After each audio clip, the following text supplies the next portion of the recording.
Merritt Boulevard. Okay. Hello, 1, 2. Let me get it.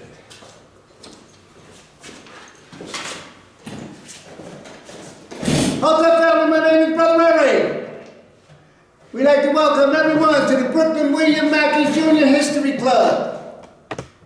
We meet here every other Wednesday in honor of William Mackey Jr., Brother Hassan, Louis Ray Rivera, Amos Wilson, the Attorney at War, Alton Maddox, Alhaj Malik Al-Shabazz, Gil Noble, Minister Khalid, Dr. Ben, Dr. Clark, Ivan Van Sertima, Professor George Simmons, and all the historians in honor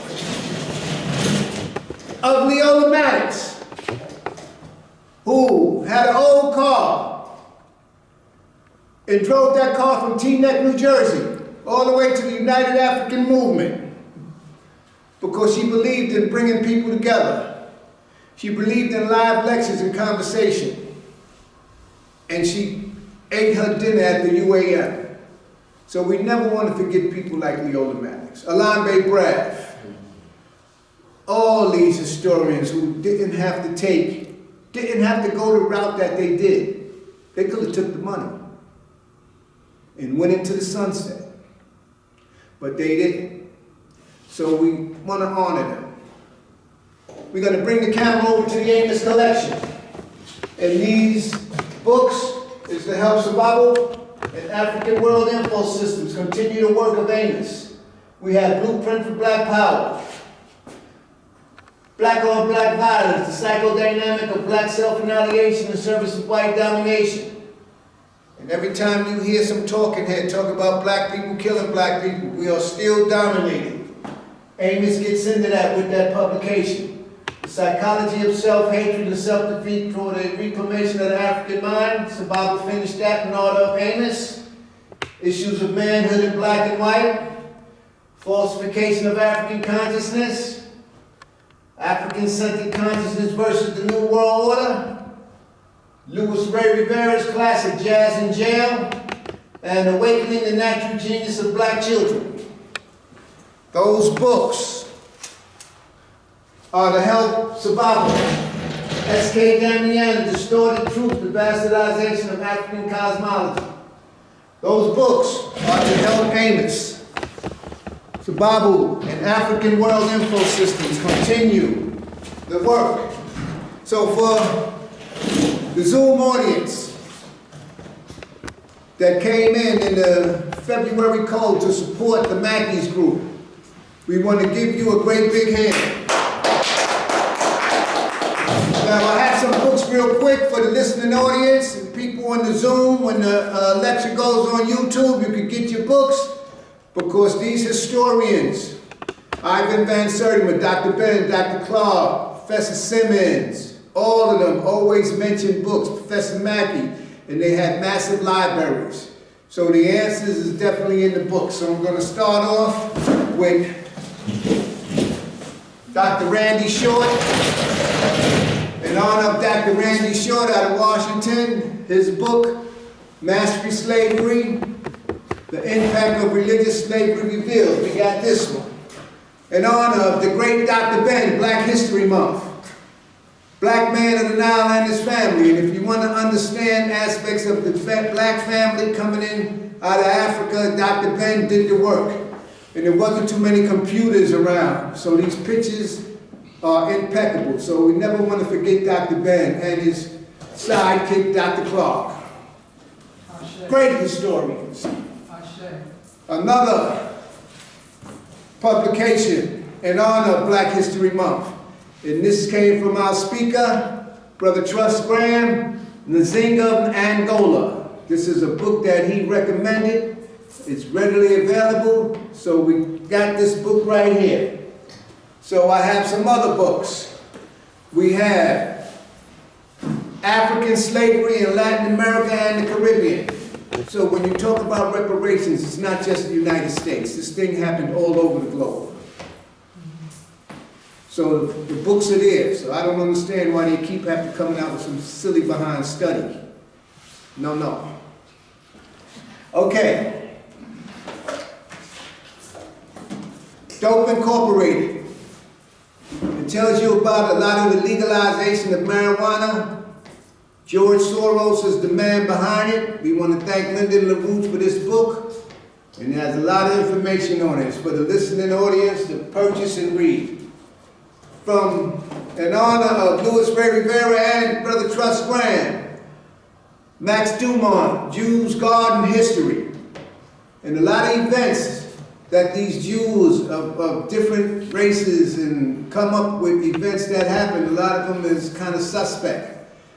So I want to thank Brother Truss Graham and Louis Ray for bringing this up. And one thing about Louis Ray, I always want to put the onus on Louis Ray Rivera. When Professor Mackey left us, Louis Ray Rivera came down to this class and he would speak, and he took up the mantle with the great knowledge. And he would come down here and speak for hours. And he lived about 3 blocks away, and we'd walk him and he'd speak for another hour and a half to 2 hours while we was walking him home, and he only was 3 blocks away. So he left us too soon, and plus he come out of Marcy, he knew my family, so in honor of Louis Ray, I never want to forget his book, Jazz and Jim.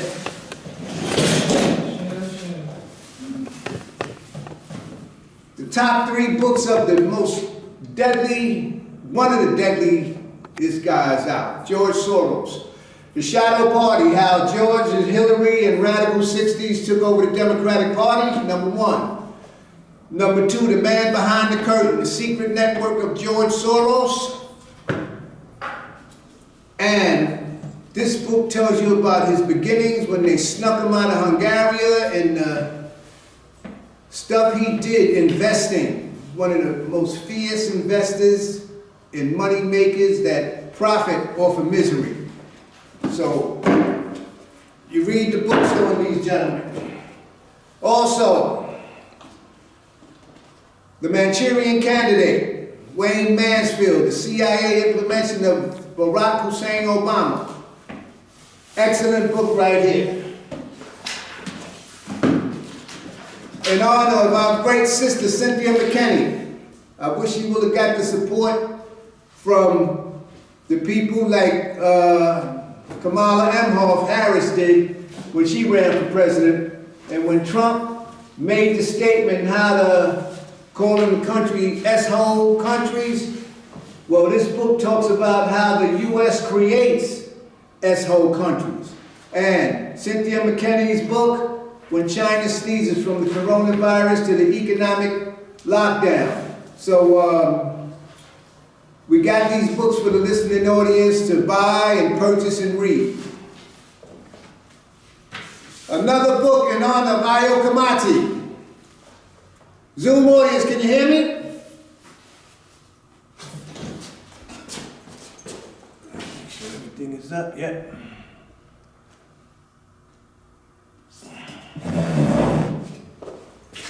In honor of Ayo Kamati, the irritated genie, his 1-2 punch, more on the horizon. We got Jews are the problem, and also Jews are the problem too, the psychology of the Jews. So he gets into a lot of the history of these people. We want to thank the irritated genie. Okay. Fidel and Malcolm, Rosemary Mealy. Memories of one of the greatest meetings of all time. Small publication, Black Classic Press, but it's a lot of pictures in here that talks about that great meeting in Harlem. Small read, but it's an excellent book. Also, everybody's talking about reparations, and you have a lot of grassroots reparations organizations that's been fighting for years, but this new phenomenon on reparations, if you go into the book, The Man Behind the Curtain, you will see who's funding a lot of these organizations. George Soros. It's in the book, The Man Behind the Curtain. Now, nobody never mentions the pictorial without sanctuary, the pictorial of the hangings. This brother was hung in Lynchville, Kentucky. The postcards, the blood, the hangings, where they had picnics and barbecue and brought food, postcards of us being hung. It'll make you holler. Have you ever heard anybody mention this book when they talk, what study do you need? What study do you need? So when they start talking all this stuff, it's a dream. The information is there. Dr. Scott Whitaker's book, Medicine, excellent publication. We want to honor Dr. Scott. The Destruction of Black Civilization by the great historian Chancellor Williams. And he gets in this book all the mistakes we made as a people. The historical context in this book is unbelievable. They even have a study group where you could get more information on this, and I'll be mentioning it later on.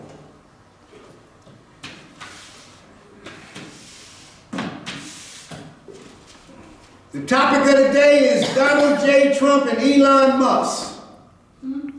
Whatever you got to say about these individuals, you can say what you want to say, but the end game is the Democratic Party lost the election, and we got some new people in there, and if the Democratic Party will have did the right thing and took care of the people first, they probably will have won the election and nobody wouldn't be talking the stuff they talking now. So if you want to know about Elon Musk, as the historians always say, you have to buy the books and you have to do the research and you have to read. So I just happened to pick this up. Elon Musk, Tesla, SpaceX, and the quest for a fantastic future. That fantastic future might be robots and other stuff. So read the books on Elon Musk. They're readily available. I just picked up one. Who's that by? Ashley Vance. But once you Google it, you'll see it. Rand Paul, Deception. The Great Cover-Up of the 19. Health and Hospital Secretary just got nominated. Robert Kennedy, you can say what you want to say about him, he's in. And if the Democratic Party hadn't did what they did, maybe he wouldn't be in, but he's in, so you take it for what it is. Down the CO-19 rabbit hole. Independent science and unmasking of the pandemic. Robert Kennedy Children's Health Defense. The real Anthony Fauci. It'll tell you the inner workings of Anthony Fauci. We want to thank Robert Kennedy, Vax versus Unvax, let the science speak. The Wuhan cover-up. Capitalism on the ventilator, the money that was made on the ventilators.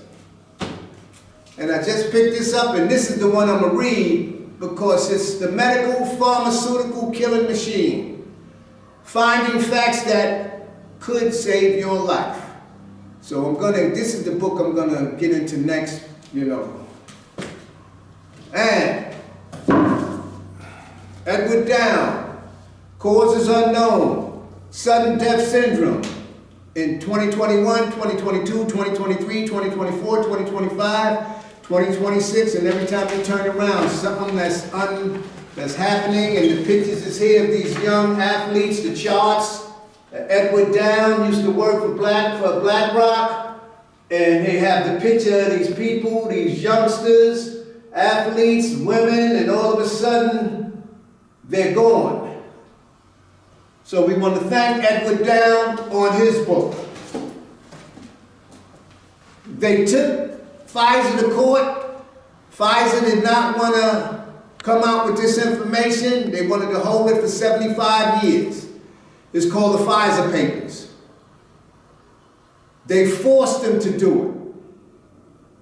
So this book is another book that's good, and they have another one on the other pharmaceutical giant, the Moderna Papers, which is coming out in April.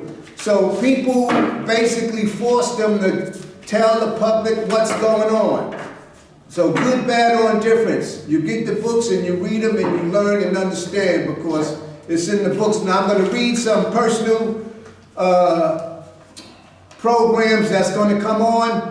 And this for the listening audience, Zoom, and for you to log on and get information. Thorough Black Talk with Tad, Keisha, Ashe, Brother Black, Sister Mama. That show comes on every Thursday on Facebook Live, and it's one of the hottest shows on the East Coast. Our Philadelphia family with Sister Empress Chi, Brother Lumumba. Every Saturday at 10:30, Blog Talk Radio. That's 1-319-527-6189. Brother Lumumba, Brother Moses, and everybody on that program, excellent conversation. So it's excellent program. Io Kamati, The Irritated Genie, Sankofa Revolutionary Radio, 10 o'clock, WSYP out of Birmingham, Alabama, Brother Anthony Muhammad. From 9 o'clock to 10 o'clock, you have Dr. Haru with Herbal Results, excellent program on the olive leaf extract. And then from 9 to 10, and then from 10 to 11, Io Kamati comes on. And you can tune into that radio program, Sankofa Revolutionary Radio. Our Baltimore family with Brother Darren Muhammad, The State of the City. The big show is Saturday at 12 o'clock on Instagram and YouTube. Brother Darren Muhammad, State of the City, Baltimore. And he also comes on Wednesday and Thursday, sometime Wednesday, sometime Thursday on the midweek. So we want to salute Brother Darren Muhammad for his State of the City message. Every Tuesday at 3 o'clock, Dr. Aline, Your Immunity Program, and Calfani Radio, 3 o'clock, you can log on to his program, and then they do a rebroadcast at 7 o'clock. So you get the live broadcast where you can ask your questions to Dr. Aline, and then if you miss that, you can log on at 7 and they rebroadcast it. So excellent program on Dr. Aline. We'll be giving up some information. Also, African Echoes out of Newark, New Jersey. The moderator of that group is Brother Trust Graham, Brother True, Brother Danny, and all the good people, Brother Kareem, and all of them coming out of Newark. They have the African Echoes program come on Friday at 8 o'clock. And not only do they give you that, they're doing the psychology of self-hatred and self-defeat toward a reclamation of the African mind. Then not only that, they come back on a Saturday and they hit you with a double header. The Know Thyself study group out of Asbury Park. And Trust is also the mediator of that group. That comes on Saturday at 1:30. So you get a 1-2 Friday, Saturday. Excellent program. Also, the Simultac organization with Dr. James McIntosh, Betty Dobson, and Richard Dean Theodore. They have the Minefield program that comes on Tuesdays at 10 o'clock. And they're getting hot and heavy on the Good Times cartoon from Netflix. Derogatory on the Good Times program. Very derogatory. And this millionaire basketball player who everybody loves, and he's one of the finances of it, and they won't even take it off. So a lot of these basketball players who you think is your friends, really not. The Sigma on Netflix is disgusting, and it degrades the black family. So look into that, and Dr. McIntosh and Simultac. All the information. We got the Magical Kemet Sunday, March 23rd with Brother Shabazz. It's going to be from 1:30 p.m. to 7 p.m. at the Long Island University Brooklyn campus. You're going to have Baba Ifedidu, I can't remember guy's name, Trust. Kaba Kameni. Kaba Kameni, you got Mfrodishi. Mfrodishi, Brother James Smalls. And the guest presentator is Mama Ella. So this is an excellent program, $30 in advance, 40 at the door. It's going to be all day, so it's going to be worth it, and you can get your tickets for this. Okay, ladies and gentlemen.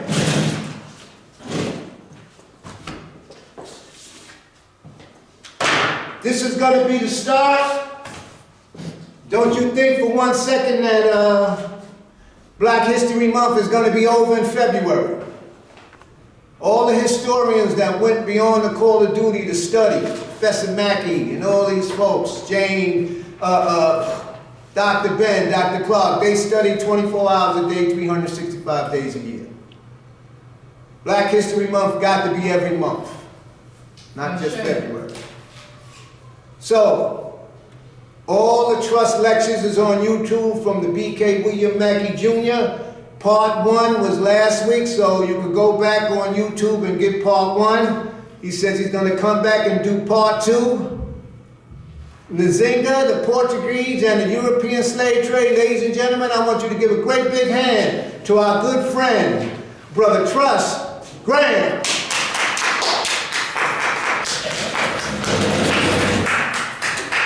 Thank you, Brother Gregory. I appreciate that. Very much so. To all of you here in the Republic, the People's Republic of Brooklyn, and all of y'all out in the listening land. I first want to say happy African History Month. Again, we get into the closing ends. I hope y'all were able to investigate some new findings this year, because I know a lot of y'all are only limited to 1 year when it comes down to 1 month when it comes down to African History Month. So, you know, we have to deal with that in retrospect. But I want to say, you know, make sure that you go out and avail yourself to as much information as you possibly can pertaining to a variety of different subjects. There's a lot of, you know, documentaries and various type of material that's available, you know, on the electronic highway as well as on, you know, regular TV. So, you know, just avail yourself to some of these things and stop complaining about what the white boy ain't teaching you. And, well, again, that's the real process of consuming information is being self-taught anyway. So, and we have a tradition in our community when it comes down to sharing information and circulating information, and we should incorporate some of those kinds of thinking as we move forward. As you do know, last week I did start in retrospect of dealing with this particular subject matter, which was, as you do know, Nzinga, the Portuguese, Christianity, and slavery, all mixed up, you know, in one. But we dealt particularly dealing with some of the opening aspects with the Portuguese and Christianity. And we looked at the issue of the documentary, you know, of discovery, which literally laid the legal, you know, justification into play in order for all of this to take place.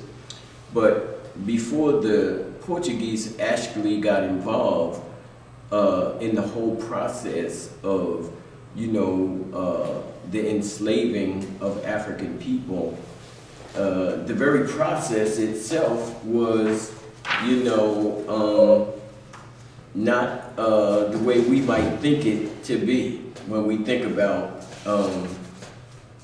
you know, slavery and bondage and, you know, who were the targeted group in retrospect, and you know what that meant, excuse me, in regard to how we looked at slavery in retrospect.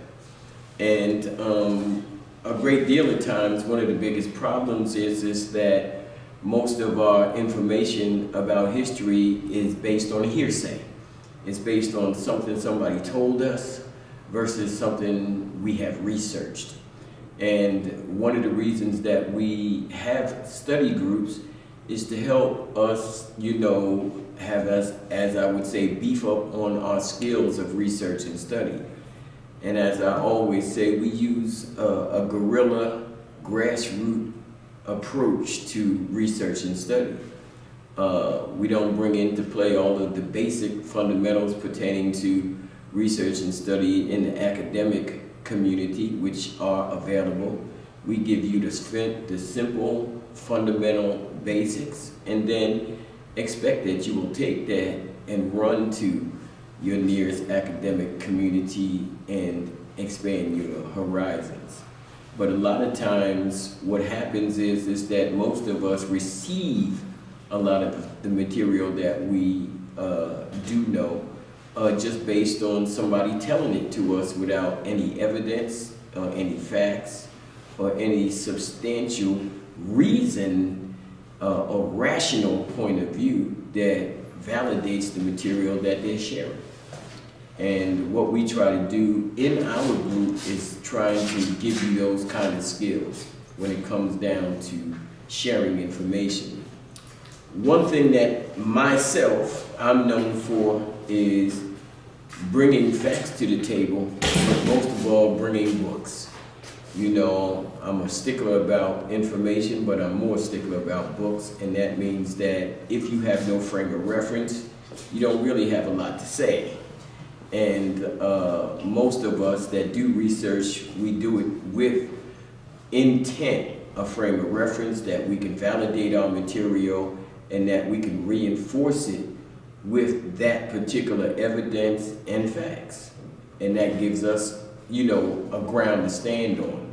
That doesn't mean it's absolute. That means it's not going to cure everything. In other words, just because you have evidence don't mean that everybody's going to believe you, or everybody is going to accept your point of view. But what it will do is it will validate and give strength to your position based on that evidence. And that's what we try to do. So that's where we are. In regard to the subject matter, as I was saying, last week we dealt with this whole issue about the role that the Portuguese and Christianity played in the underpinning of slavery. And one of the things that we began to find out is that when we do talk about slavery, a lot of times we don't take into consideration that slavery was looked at as being a black institution, when in reality that's not how it started out, and that's not how most institutions of slavery. It's when we got it and when we began to associate ourselves with it, it had already culminated to that particular level of what we would say called targeting in regard to this particular diabolical, industry. One of the things we also don't realize is the role that the church and religion played in creating the mentality, the mindset, and the backdrop, the culture that began to embrace this thing we called slavery. A lot of that was done, with a concerted effort in order to belittle a particular group of individuals because of specific aspects pertaining to a time and a place. And what I mean by that is that when we think about Christianity and we think about slavery, the very nature of black people being targeted as the group was not always their intent. It was not always their intent. As a matter of fact, to Christians, any old slave would do. Anybody. And you're going to find out that in that process, it represented that slavery was based on a class issue versus a race issue at that time. That means that it was based on those individuals who were well off and those individuals who weren't. There were a variety of ways that you could have been, brought into slavery. There are individuals who actually sold themselves into slavery because they seen a benefit. Being a person that didn't have any outlet or any opportunities to be able to develop or to enhance their life any better, they felt that this was an option. And for certain individuals at certain times, that was an option. Now, we might not look at it today, but indentured servitude was a form of slavery. It was a form of slavery. But this slavery was justified specifically by a contractual arrangement based on payment. A contractual arrangement based on payment. So when we think about slavery, a lot of times we think about the only slavery that we are familiar with, and that's called chattel slavery. That is not the only slavery that exists throughout the world. And let me explain this. As long as there have been humans on earth, there have been slavery. Let me say that again. It's not something unique to white people. It's not something unique to black people. It's very unique to humans. Very. Because humans have a sense of being able to want to control and dominate other humans. And we do it not so what you would think that we only do it to our enemies, but we do the same thing sometimes to our family members, to our own community, to our own loved ones. But yet we engage in these particular activities, behaviors, and concepts. So I wanted to lay that out to give you an idea in regard to where we're going and how we're looking at this institution we call slavery, and then how we're looking at the process of how Africans became this targeted group in regard to that process. And then the role that this sister by the name of Queen Nzinga, the warrior, queen, played in a resistance against that process. And this was a very, very gallant, attempt to show the world that win, lose, or draw, we was gonna fight it. Directly, face, head up, win, lose, or draw.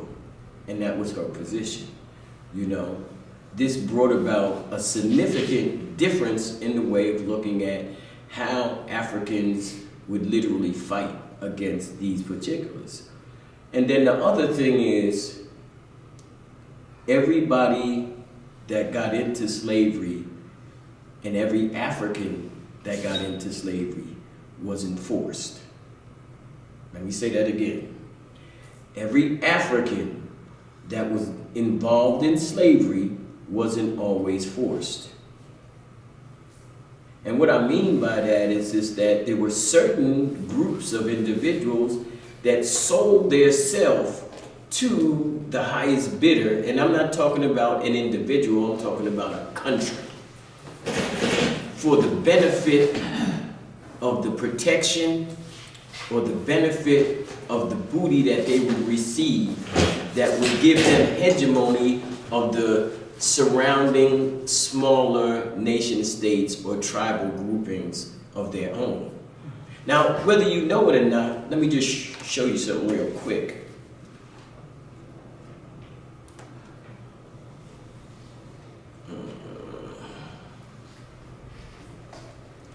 This is destruction of black civilizations, and they have a chapter here that I would like you to see. And this is a chapter, as you can see, chapter 11, and the name of that chapter is called The Last of the Black Empires. Last of the Black Empires. And one of the things that we do in our class, and that is that we examine these things to a very detailed context. So so that we begin to really open them up and understand what they really mean. Like if we say Black Empire, what does that mean? Anybody know what is a Black Empire? No, let's take it back. What is an empire? Do you know what that empire, you know what an empire is? No, only Okay. by definition. Empire. It has dominance and it has like satellite countries. Sounds very, very familiar. Anybody else? Empire? Because there's levels of politics and people in authority that government make decisions for the masses. Well, yeah, any nation state will do that, but we're talking about an empire. There's a difference between a nation state, which this is a country, the United States. That's called a nation state. An empire is like Rome, where that you have a nation state, and then you have satellites outside of that nation state that they also control. You see what I'm saying? In other words, they have other controlling factors in regard to their nation state that are outside of their immediate borders. Other territories Correct. that they govern, they control. Correct. Right. That's a sovereign too. That's So correct. Imperial needed, imperial. Right. Well, the word imperial is associated with empire. Right. You can't use the word imperial unless you have an empire. Right. And in order to acquire an empire, that means you acquire an empire by having other states that support you as the big dog on the block. Okay. Right. Now, how you do that is under a variety of different reasons. There are individuals who do it for political reasons. We want protection. Individuals that do it for, military reasons. We're going to conquer this joker and take him whether he like it or not. So there are empires that are built, most empires are built because individuals support it voluntarily and other ones they forced to support. So there are empires that are built in Africa that we assume that they were like in Egypt. They had an empire. And Egypt had an empire. But everybody that was a part of it wasn't a part of it voluntarily. That means there were people that were forced to become part of it. So here's a good example. There are certain societies that existed at a certain time. Like let's take, today we call the place Iraq. That's today, that's the name of that place. But in ancient times, in ancient Egyptian times, that place was called Mitanni. M-A-T-A-N-I. Mitanni. And that area eventually the head of that country was called Drusrata. That was the king, the head of that country. And Amenhotep III, who was called Amenhotep III, who was the king or the pharaoh of ancient Egypt at the time. And he conquered Iraq or Mitanni and took that country over.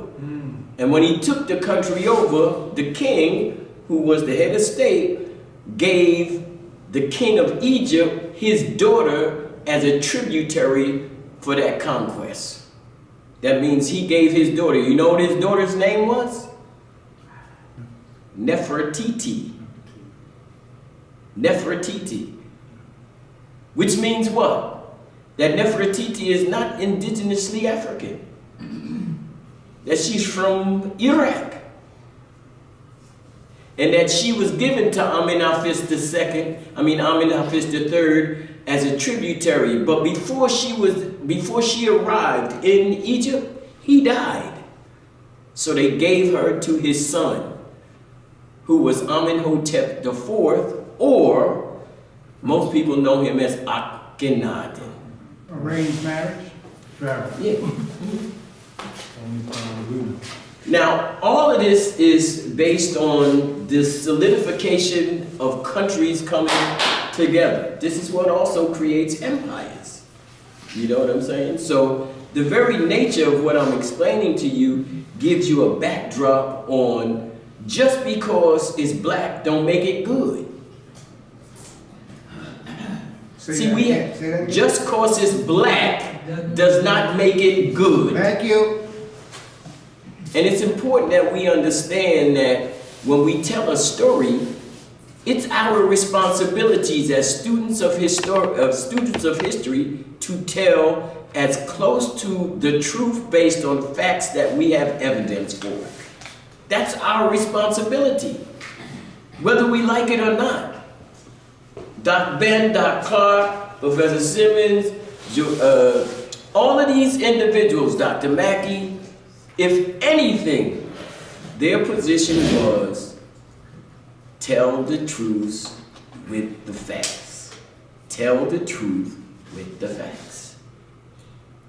The problem is that we have a tendency of being more romantic about the information than we are historical. And objective. That's right. And we do that because we want the conclusion to be in our favor.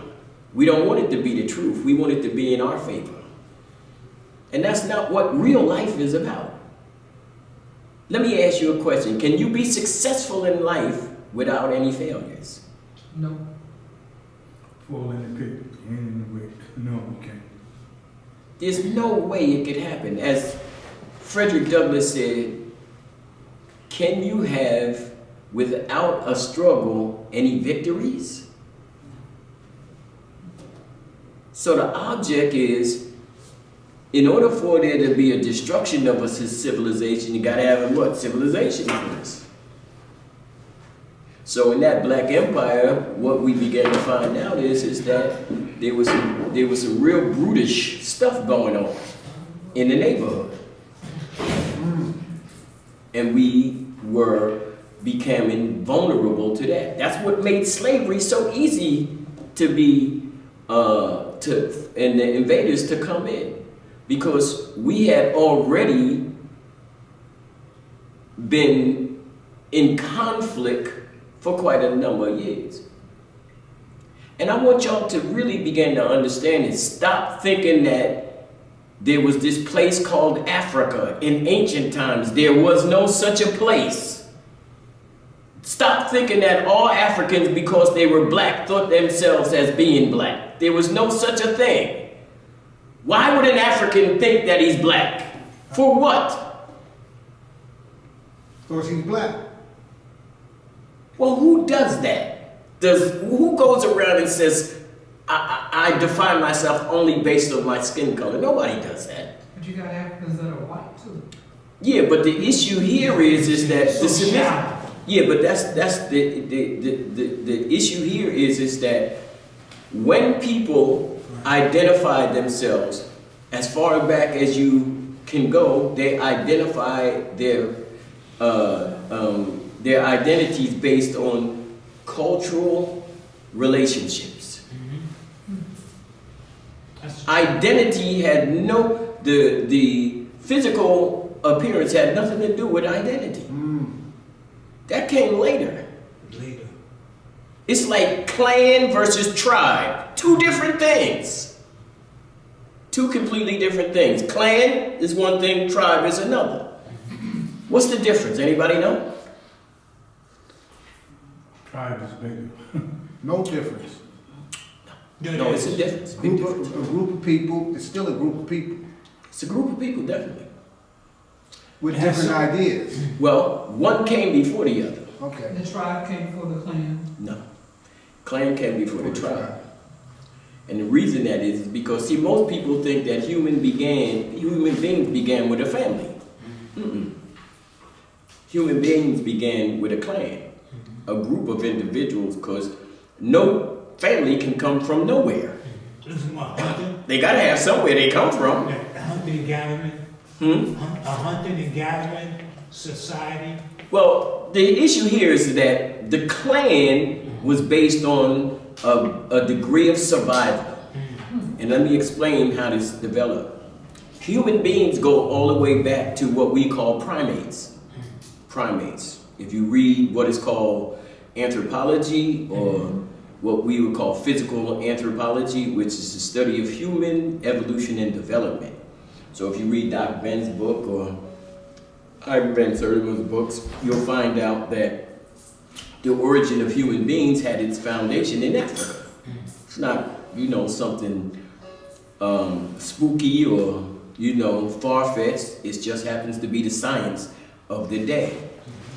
There's a point in that process when humans are developing, because our relationship between ourselves and what we today call primates are only 2% difference. That means the difference between you and a chimpanzee is only 2%. That means y'all have 98.9% the same genetic biological makeup.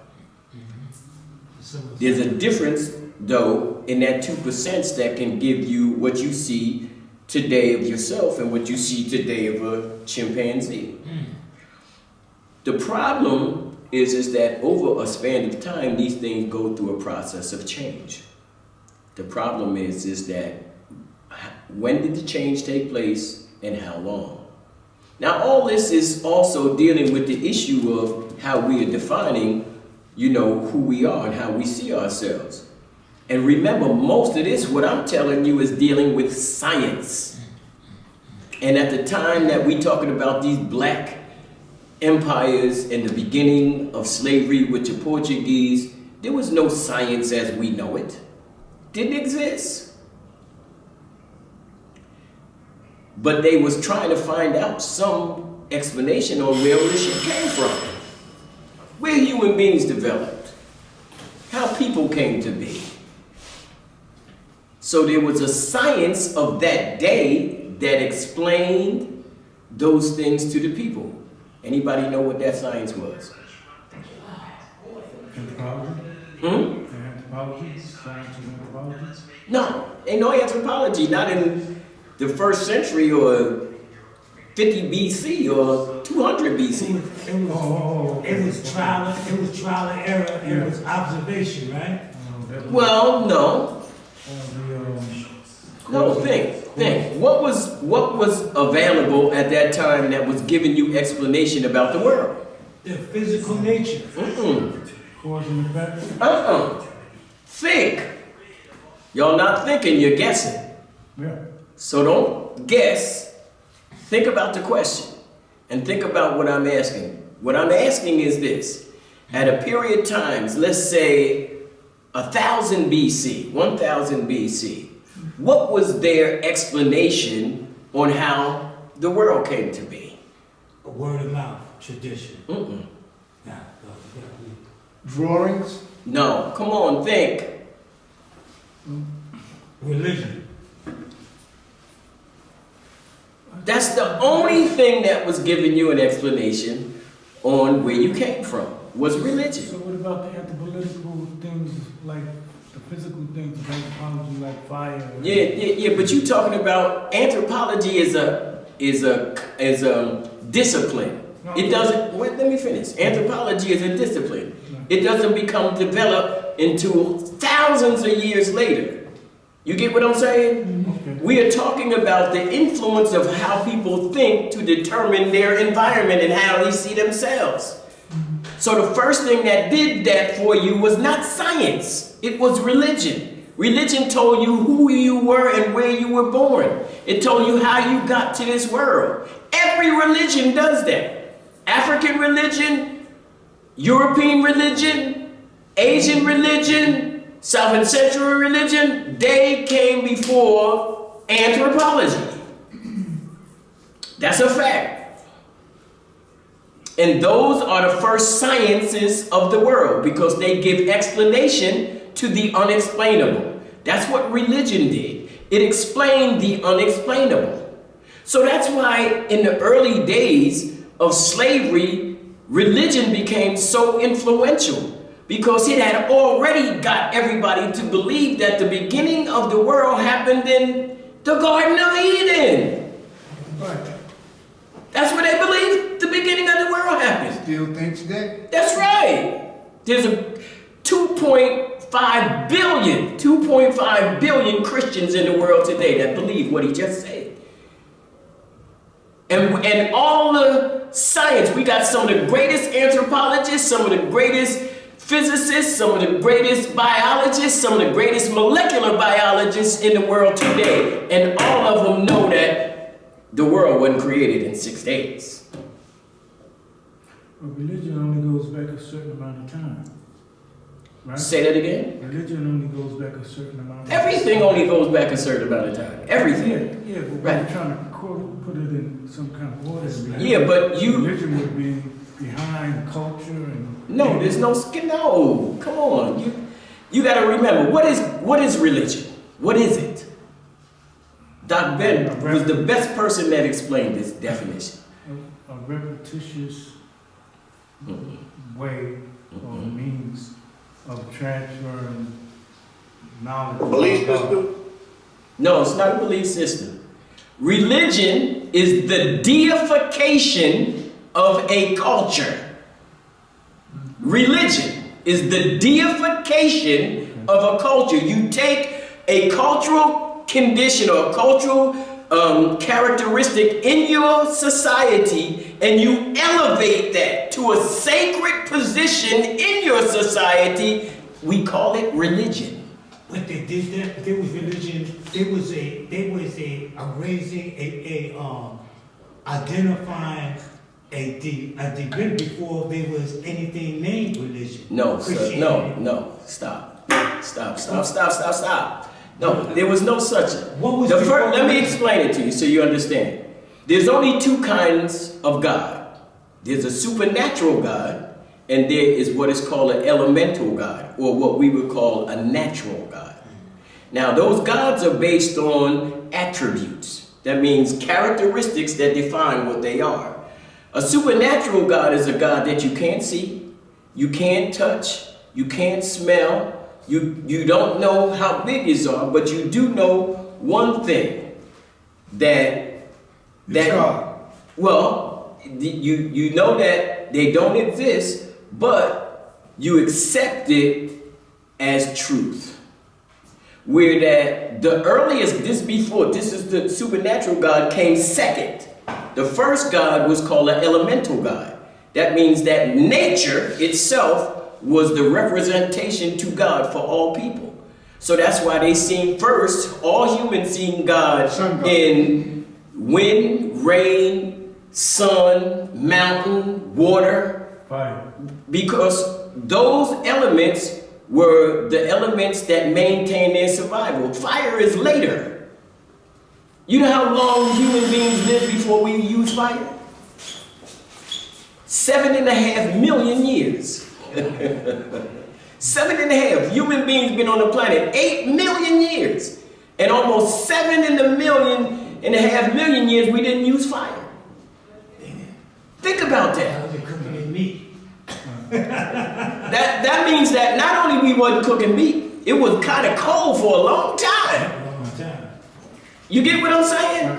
Right. So if you ever want to do it, there's a book written by one of the greatest anthropologists in this, and Dr. Lewis would tell you his name, James Frazier. He wrote a book called The Golden Bough, but he also wrote a book called The Origin of Fire. Go check it out. There's no anthropologist, if they do write any books on cultural anthropology, they're going to use James Frazier as their reference, because he's the top dog. He's between him and guys like Carl Jung, and these are the guys that represent the cornerstone to thinking for the European community.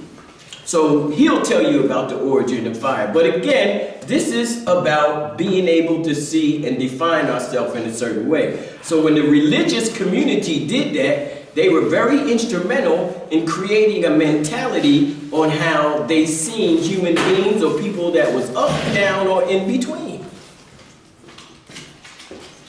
And see, we think that the very nature of it was specifically Christian, but really it started Jewish. That means the so-called curse on Ham, which is the religious material that was used to denigrate and justify the belittling and the subjugation of Africans. But the story itself wasn't Christian. It was Jewish. And it didn't come out of the so-called Tanakh.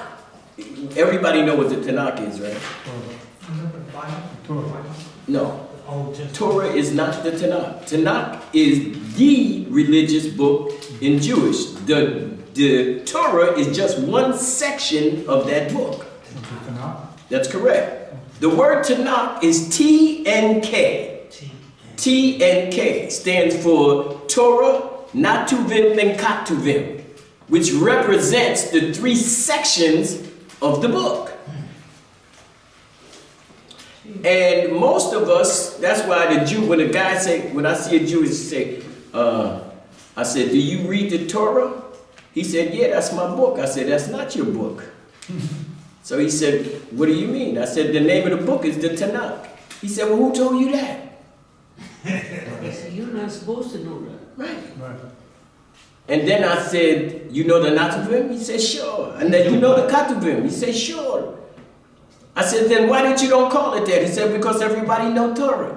I said, but you and I know Torah is just a section in the book. Yes, but. What do you mean? What do you mean? What are you saying? What are you saying? But these are the things of what I'm saying in regard to us trying to expand our knowledge of the subject matter. But back to the subject. Was it Maimonides who did the medieval philosopher that came up with the course? Yeah, but the issue, no, he didn't come up with the curse. The curse came up before that. But the issue is that the curse came out of the Talmud. And the Talmud is way older than Maimonides. Yeah. And you know, Maimonides, as you use the term medieval, he was the individual that introduced you into modern day formal traditional Hebrewism or traditional Judaism. The guys you see beating against the wall and reading the books and all of that, that's Maimonides. Before that, none of that shit was being done. Let me say that again. There was no rabbis doing this before Maimonides. Maimonides. Yeah, Maimonides, right. There was no such. But he's highly respected. Oh yeah, he's represented as the father of modern day, you know, traditional Orthodox Judaism. You know, we think that Orthodox Judaism is something that was indigenous to geographical area of today, modern day southern Judea. No such a thing. And then the other aspect is how we are defining this. But one of the things the church did was, in creating this image, it began to look at individuals and target them and define them in a certain way. And the trait itself was promulgated off that particular way of thinking. So if the church thought a certain way about a person, that meant everybody thought that way. Because the church is not the church, it's God speaking. That's how they're looking at it. This is God's talking. So if God said it's legitimate, it's legitimate. So this is what I'm gonna, here's my bag at. What I'm gonna do, I'm gonna read to you some material in regard to this kind of thinking at a specific time in Portuguese history. And what it is going to show is it's going to show So,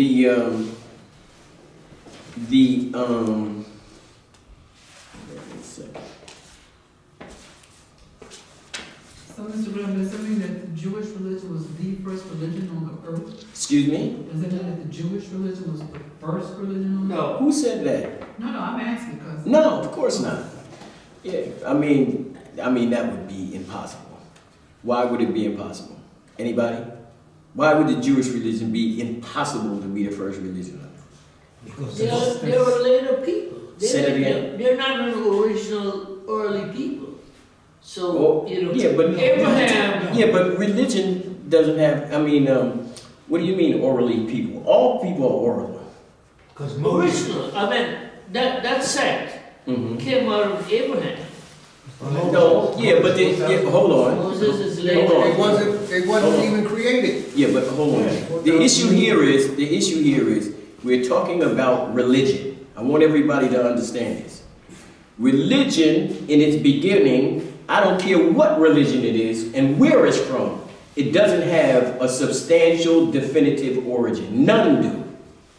There's no such a thing. They all have mysterious, mythical origins. Every one of them. So if you go right now to Yoruba people, they say that the beginning of the world happened in Yoruba land and Oduduwa was the individual. Exactly. Like You go to South Africa, it's Unkulukulu. Edith Hamilton was talking about how the Greek God made the world. I mean, he come weeks later. Yeah, but my thing here is for us to be able to understand that there is no one absolute anything. Stop assuming that there's going to be an absolute religion, an absolute God. There's no such.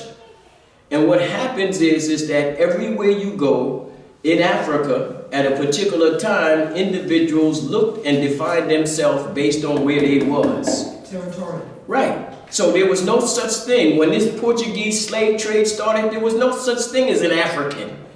There were Yorubas and Tukalas and Mandinks and Portundeks and Poles and Soninke. There was no Africans. Tribal people. Right. And the reason they looked at themselves like that because that was their means of defining one from another. It wasn't based on no blackness. Why? If everybody was black, why would I determine myself based on blackness? It don't make sense. I determine myself based on my culture, my language, what food I eat, what clothes I wear, where I'm from. And by the same token, That sets the foundation. And what we do is we buy into the story of modern day definitions because we want to see those ancient individuals the way we see them today. So we want to see them black, not culturally how they see themselves. This is why I say when Chancellor talks about black empires, he's talking about groups of Africans that joined together, not, like I said, some voluntarily, some forced. Like the mafia. Right. So there were certain kings that went to African subordinate tribes and said, look, we getting ready to do this. You gonna join or not? And he said, no. He said, no problem, we gonna force you. Islam or death. That's right, say never mind. And the issue was, that's how the game was played. We have this idea when we talk about black empires that everything was great. Egypt was an empire, like Rome was an empire. And that means that there were different ways they got people to join the empire. That was with them. Correct. And some of them did it willingly, and some of it did it crying and kicking and screaming. But you didn't become an empire being nice. That wasn't the alternative. Kicked ass and took names. Right. And what did they do? You go to, ask Dr. Lewis, you go to Egypt, and you'll see written on the walls all of the battles and who asses they whooped. And the guy that's telling the story telling you, I got this one over here and I got this one. We subdued this one over here and he became part of our neighborhood. That's how it worked. And eventually, as time went on, you joined into the culture, you joined it, and you became part of that. so Trump is the last king standing. I doubt that. But the issue here is to be able to see the context and the frame of which these things began to get started. So when the Portuguese begins to start their slave trade antics in the middle of the 15th century, they do it after the Catholic Church had already laid the groundwork. The Catholic Church had already laid the groundwork.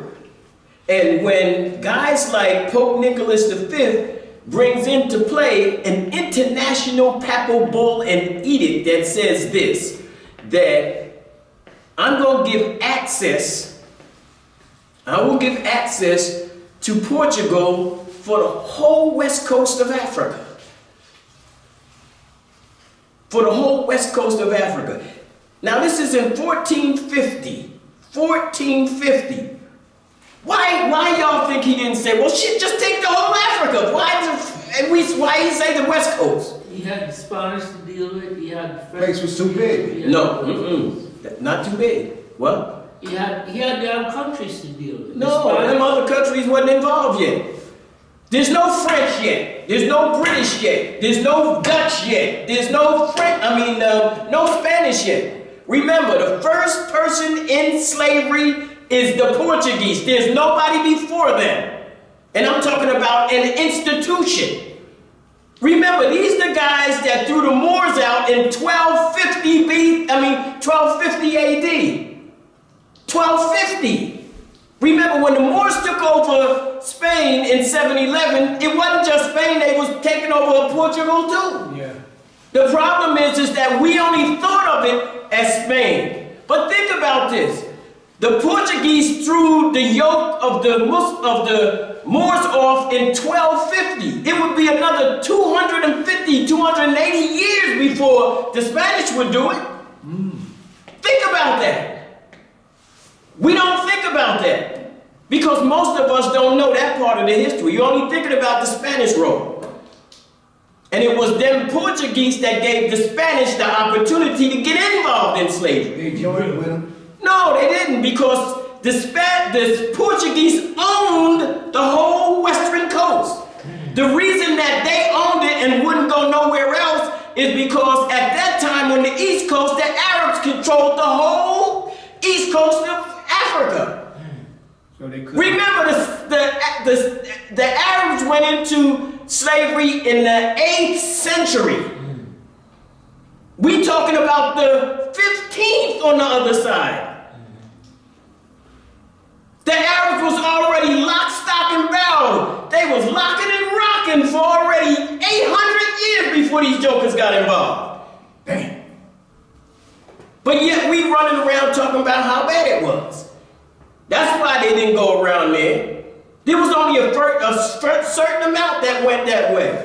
When the Portuguese came down, if you notice, they got Angola, but they also went around the corner and took Mozambique. This the Portuguese did that.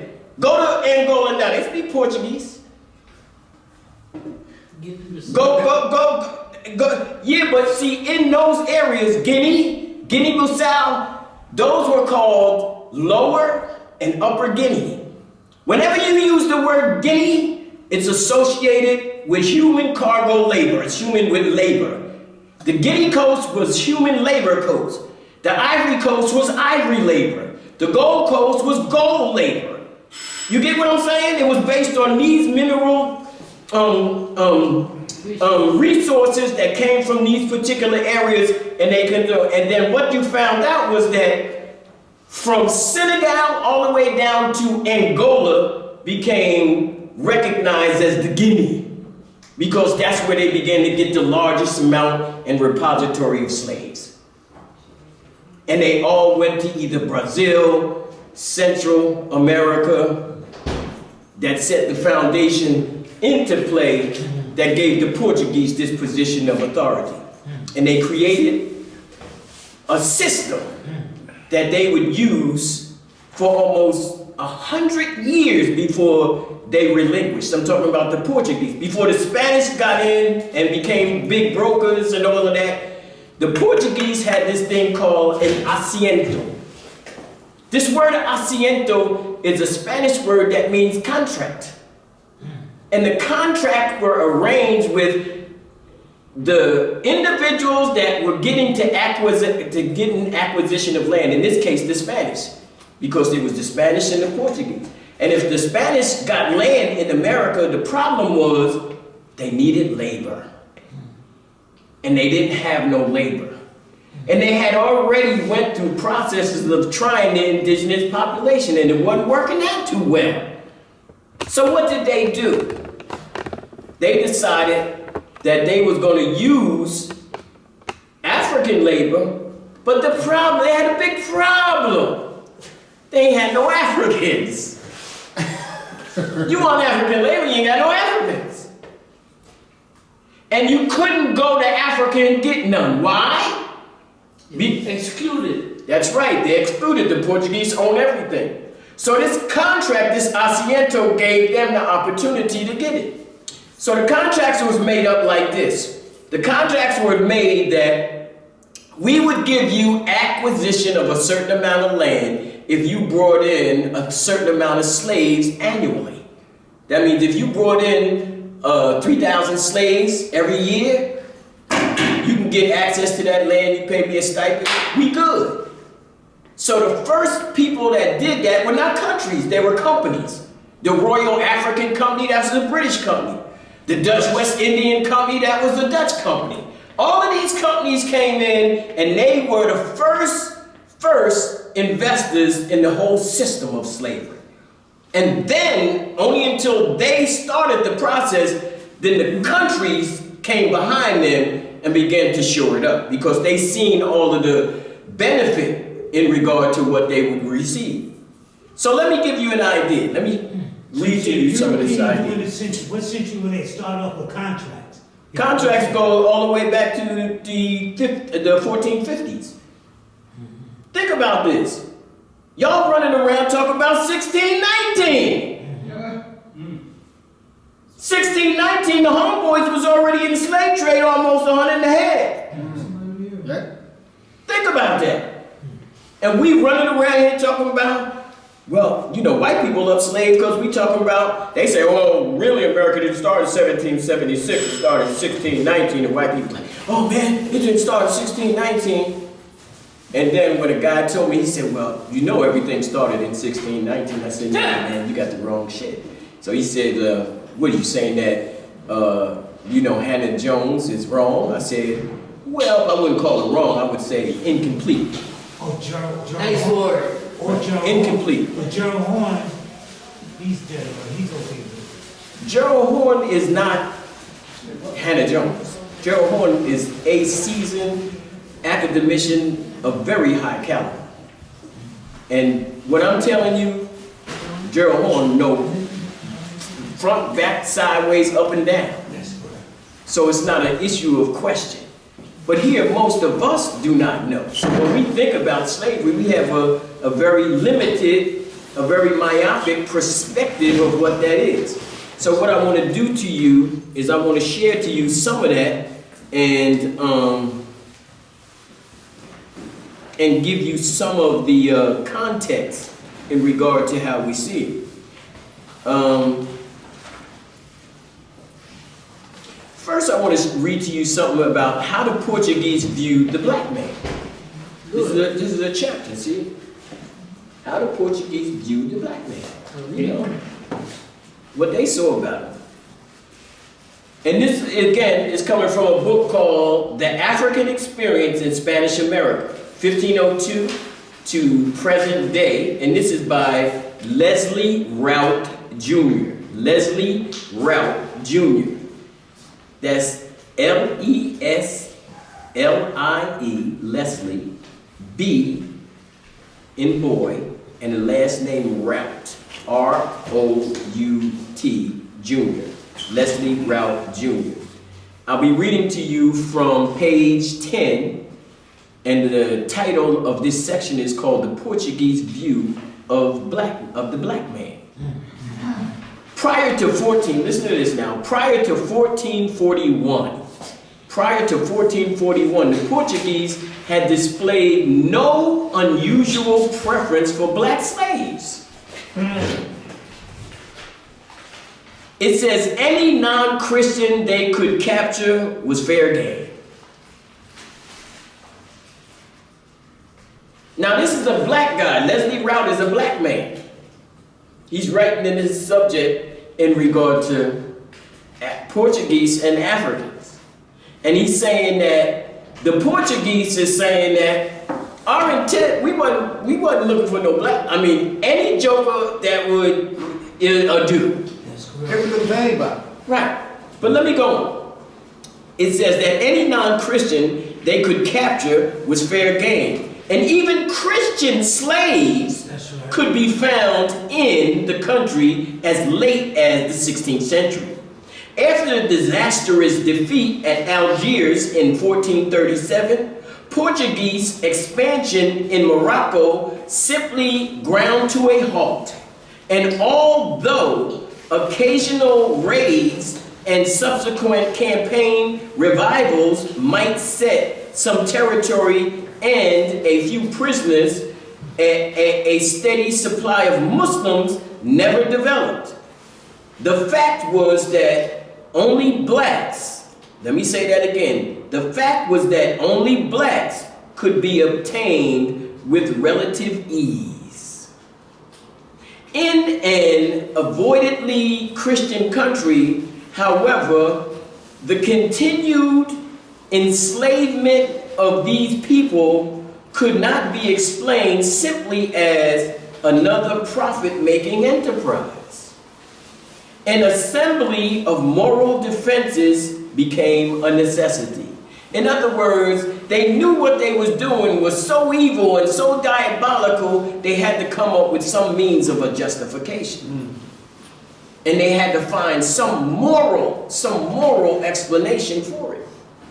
It said the nature of the argument offered both an unusual insight into the nature of the society that produced them and a sobering comprehension as to why a basically inhuman institution resisted all efforts to destroy it for hundreds of years. In other words, if you thought slavery was so fucking bad, how come you ain't get rid of it? There's an old saying, if God didn't like slavery, you think he would have got rid of it? There's this old saying, God must have liked it. Because he would have got rid of it. God thought it was cool. His spokesman. No, think about this. God is the only joker. When he thought something was effed up, he destroyed the whole planet, except, one family. Remember that? Y'all remember that? Yeah. And let me ask y'all a question. Let me ask y'all a quick question. Let me ask you, my dear, let me ask you a question. When God destroyed the world, he only had, Noah and his family, right? And he destroyed everybody else in the world. Do you think that God killed any innocent people? Yes. I think so. Right. Think about that. You had to. Now, if that is true, what is God's justification for killing an innocent person for no reason at all? What do you think he could say? Regular heaven. Or, I think he might have said, I just fucked up. Do what I say. But the reason I'm saying this is because it shows you the irrationality of how we look at religion when it comes to something that we know is rational and intelligent thinking, but it's against God. And if God didn't think like that and he was supposed to be so smart, remember God is all-knowing. Right. If God is all-knowing, let me ask you this. If God is all-knowing, why would he say to Adam, Adam, wherefore art thou? You should have known. That's what I'm just saying. He's all-knowing. He want to give him a chance. I can give our Give him a chance. You don't know what's happening. You already know what happened with you. Show respect. Let me go on. Listen to this. It says, for the Portuguese, a moral argument justifying the enslavement of the Moors had not been necessary. A war against Islam was an unalloyed battle against evil, and therefore was innately righteous. Even the slavery of white Christians was a long-time tradition in Iberia, and although the Catholic Church gradually adopted and intrinsically hostile position toward it, the practice continued. It was adjudged and phenomena involving unfortunate individuals rather than races. You hear what he just said? In other words, it wasn't about races. It was about, you just was a joker that didn't have no loot. you had no alternative, so you began to be the targeted individual. I didn't care whether you was black, I didn't care whether you was white, I didn't care whether you was Christian, Muslim, woman, it didn't make a difference. If your ass was poor and I needed some help and you was and this is why I said at that time there were individuals who sold themselves into slavery because there was a financial benefit. That's right. He get a place to stay and live. The tree cops. This it. But let's move on. It says justification for the enslavement of sub-Saharan Africans lay in papal bulls. Listen. Justification for the enslavement of sub-Saharan Africans lay in papal bulls, issued by Pope Nicholas V, 1454, and Pope Calixtus III in 1456. These documents established Lisbon's drive down the western coast of Africa as a crusade and intimated that the enslavement of pagans was beneficial since they could then be Christianized. In other words, Christianity would save them. Yeah.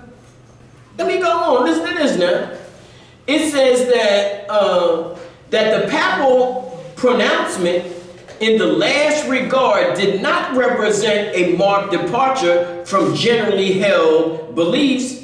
As early as 1444, for example, in accepting his shares of captives from La Corte de Francisca's raid, Prince Henry had, we talk about Prince Henry the Navigator, it said Prince Henry had suggested that slavery was not an outrageous price for Africans to pay for his Christianization. This is what these crackers was thinking. They said that, well, we gave him Christianity, so slavery's okay. Continue. Continue. These are warped jokers, man. I'm telling you. And believe me, the key word is justification. I want to justify why I'm taking advantage of this person. But let me go on. It says that some men are by, listen to this, it says that some men are by nature free, so others are by nature slaves. It is the first argument that was mostly common espoused, at least in the beginning. In other words, what they're saying is that there was this original concept that most people believe. This is even forward in some of the religious stuff, and that is that most individuals are by nature slaves and some individuals are by nature free. Anybody know who came up with that idea? I don't know, but You? Was it you? Before him. Aristotle. Oh, really? Aristotle. Let me go on. It says that it is the first argument that was most commonly espoused, at least in the beginning. Thus, in 1489, Pedro Diaz, a Lisbon resident, sold a black woman and her daughter to a lady in Barcelona, signing a letter to the effect that the two were, quote, captives taken in a just war. Let me say that again. Captives taken in a just war. They were captured. There was no war It going on. doesn't, no, but this is not how they say it. They saying it was a war. The war was at that time between Christians and Muslims. Remember, you got to take into consideration that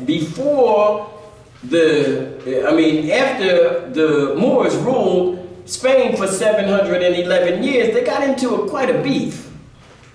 You see? And remember, Isabella and all them jokers came in like a raving raid of mad dogs. And what it did was, it was that time that now the tables are switched. See, we running around and we thinking this whole issue about how vicious the Christians was in regard to slavery. But the issue is that the Muslims was there before that. And they was already running havoc in the neighborhood. That's right. The problem is that the Christians didn't understand the track record. See, because they was way on the other side of the neighborhood. But they also knew another thing.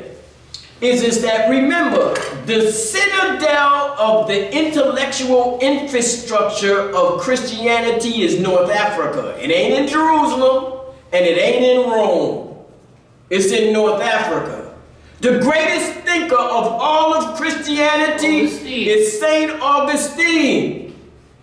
They call him the great bishop of Hippo. He's from Tagas, Numidia in North Africa. That's where he's from. He's represented as the yardstick that you measure your conduct and behavior by as a Christian. And he was a dice shooter, and he liked hanging out on the house road. That's right. He was into the brothel. That was his thing. His brother didn't like it. Right. As a matter of fact, at that time, in the club. St. Augustine wasn't even a Christian. He was a Manichaean. Jersey.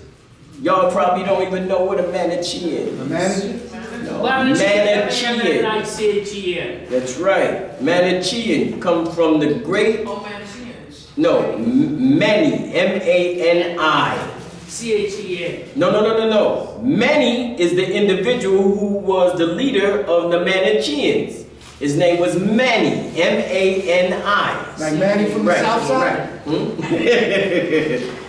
And what I want you to do, this is your homework. I want you to go look up Manichaeism. Manichaeism. M-A-N-I-C-I-A-N? That's right. Exactly the way he spelled it. I-S-M at the end. Manichaeism. And you're going to... Warriors or something? Say that again? They were like warriors, fighters? No. It's a religion. It's a sect. It's a religious organization that existed before Christianity, to which St. Augustine was a member of. Because a lot of things that you see in Christianity actually came from Manichaeism. But see, we don't know nothing about that. The same thing about, resurrection and, ascending into heaven. They were doing that in Rome before Jesus was born. They had so many individuals that did rising and floating on water and all of this. This was part of the game. Part of the tapestry of the environment at the time. But a lot of us think that Jesus was the only guy that did all of these kind of miraculous, these phenomenal, things. No. There were 16 saviors. No, it wasn't 16. It was way more than that. Well, The reason you say 16 because you read Kersey Gray's 16 crucified saviors. But if you read C.H. Vail, he had 39. I got him on this. But again, all we're saying is that there were savior deities before Jesus all over the world. The only problem is most of us think that there was only Jesus. So when we think of a resurrected personality, we can only think of Jesus. And will argue with you down to the ground. They won't argue. They'll kill you. That's right. They're going to kill you. What did you say about Jesus? Remember Dr. Ben? Yes. Listen, I'm letting the guy come up Dr. Ben and punch him in the jaw. Remember Dr. Lewis? Punch him in the jaw. Remember that. Dr. Ben said, what the hell? Because, and all of this was because Dr. Ben said something bad about Jesus. Boy, like I said, be careful. You gotta be careful. Look, you gotta be careful when you're talking about religion. Listen, politics ain't like religion. Religion got a compassion and a zeal that's way deeper than Ain't politics. got nothing on religion. And it will ice your ass if you get in the way. There's a reward. So, they will fight for that reward. Well, the problem is the reward ain't till you get to heaven. My problem is I don't want to die to get a reward. I don't. You know what I'm saying? And the issue is, what happened if you die and find out it ain't no reward? Or it ain't no heaven. That's what I'm talking about. We got a problem. Well, let me read on because I want y'all to get this. It says that justification for the enslavement of sub-Saharan Africans lay in papal bulls issued by Nicholas V. It says other justifications were found in the writings of Aristotle, who argued that soldiers or fighting men taken in just wars are licitly subjugated. He also believed it was clear that while some men are by nature free, so others are by nature slaves. This is Aristotle. And this was the first idea that Western Europe began to pick up, that Africans were slaves. Not just because Aristotle said that, but because Aristotle said it, and it fit the prototype on what the Christians and the Jews said about black people being cursed. But didn't they teach him in Egypt? Teach who? Yes. Aristotle. Yeah. Yeah, but no, hold on, back up. Stop getting it twisted as if though the Greeks are some representation for Egyptians. They're not. All they did was stole some shit from the neighborhood. And then they went out and propagated like it was their own. Yes. Right, so it's not an issue that I'm gonna go out and say I got this from my boy. No, you gonna go out there and say, see what I came up with this. And then your boy gonna say, man, come on. That's right, the ones that know you gonna say that. But if they don't know you, you're gonna have to go with whatever the story is. And what happens is most of us went along with the story. So we think that these individuals are legit in a certain way. So whenever you think of intellectualism, who the first person that don't think of Greek and Rome? Because that's what you were taught. You don't know nothing else. That's right. Right. So when Dr. Ben and them began to introduce you to individuals that literally predated these individuals and had knowledge and insight of things these individuals didn't know for 1,000 years later, all of a sudden we began to scratch our head and say, somebody been pulling the freaking, Oh, Dr. Bennett is crazy, or revisions. Well, the thing also was that there's a difference between making statements. In other words, there was a black man who was the first president of the United States of America. Y'all heard that one, right? Yeah. Right. Henson. Right. Now, we all know that that's bullshit. Let me say this again. Any more in here? Say it again. J.A. Rogers. We all know that it's bullshit. Now, anybody want to challenge? Yes. Go ahead. Wait a minute. Let him go. Hold it, let him talk. Go ahead. He was a wealthy black, and he was in a club, a clique. All right. But they painted that Ethiopian white. No, they didn't. And it showed me you don't know what you're talking about. And this is not an attack against you personally. It just shows me you don't know. The reason I know, because I know the individual personally. That means I know John Henson's family and the individual. John Henson, let me just say this. There were two John Hensons. One was from the Netherlands, a white man, and the other one was from Maryland, a black man. 82 years ago. That's right. One was born in 1715, the other one was born in 1791. One literally became the signer of the Articles of Confederation, and the other one became a senator in Bassa County, Liberia. You know how I know? Because the organization that is the foreign representative of Bassa County expatriates is in Newark, New Jersey, my hometown. And when I did the research on John Henson, you found out, one, that he was a senator in Bassa County, and two, that he repatriated in 1927. And the reason that I know this is because the picture that has been passed around to all of y'all, that black picture, first of all, it couldn't have been he signed the Articles of Confederation because goddamn photography wasn't invented until 1800. So it couldn't have been no picture. With no cameras. There were no cameras.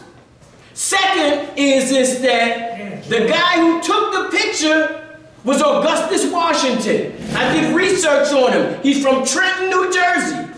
Young black man who had his father was a black man and his mother was an Asian or Oriental.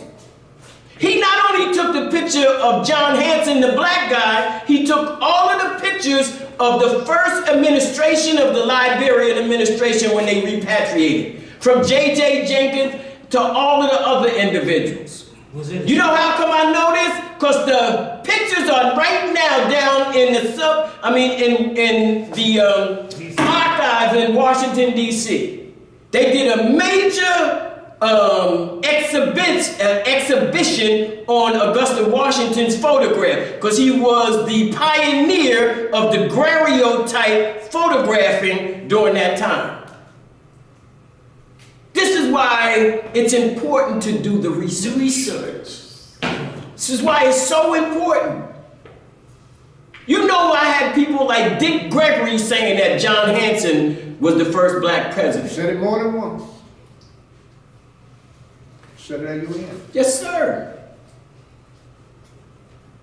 And this is what shows me that those individuals did not go and do the legwork. It was just easy. That was quite easy because you have archival material that is legitimately available to you in the archives.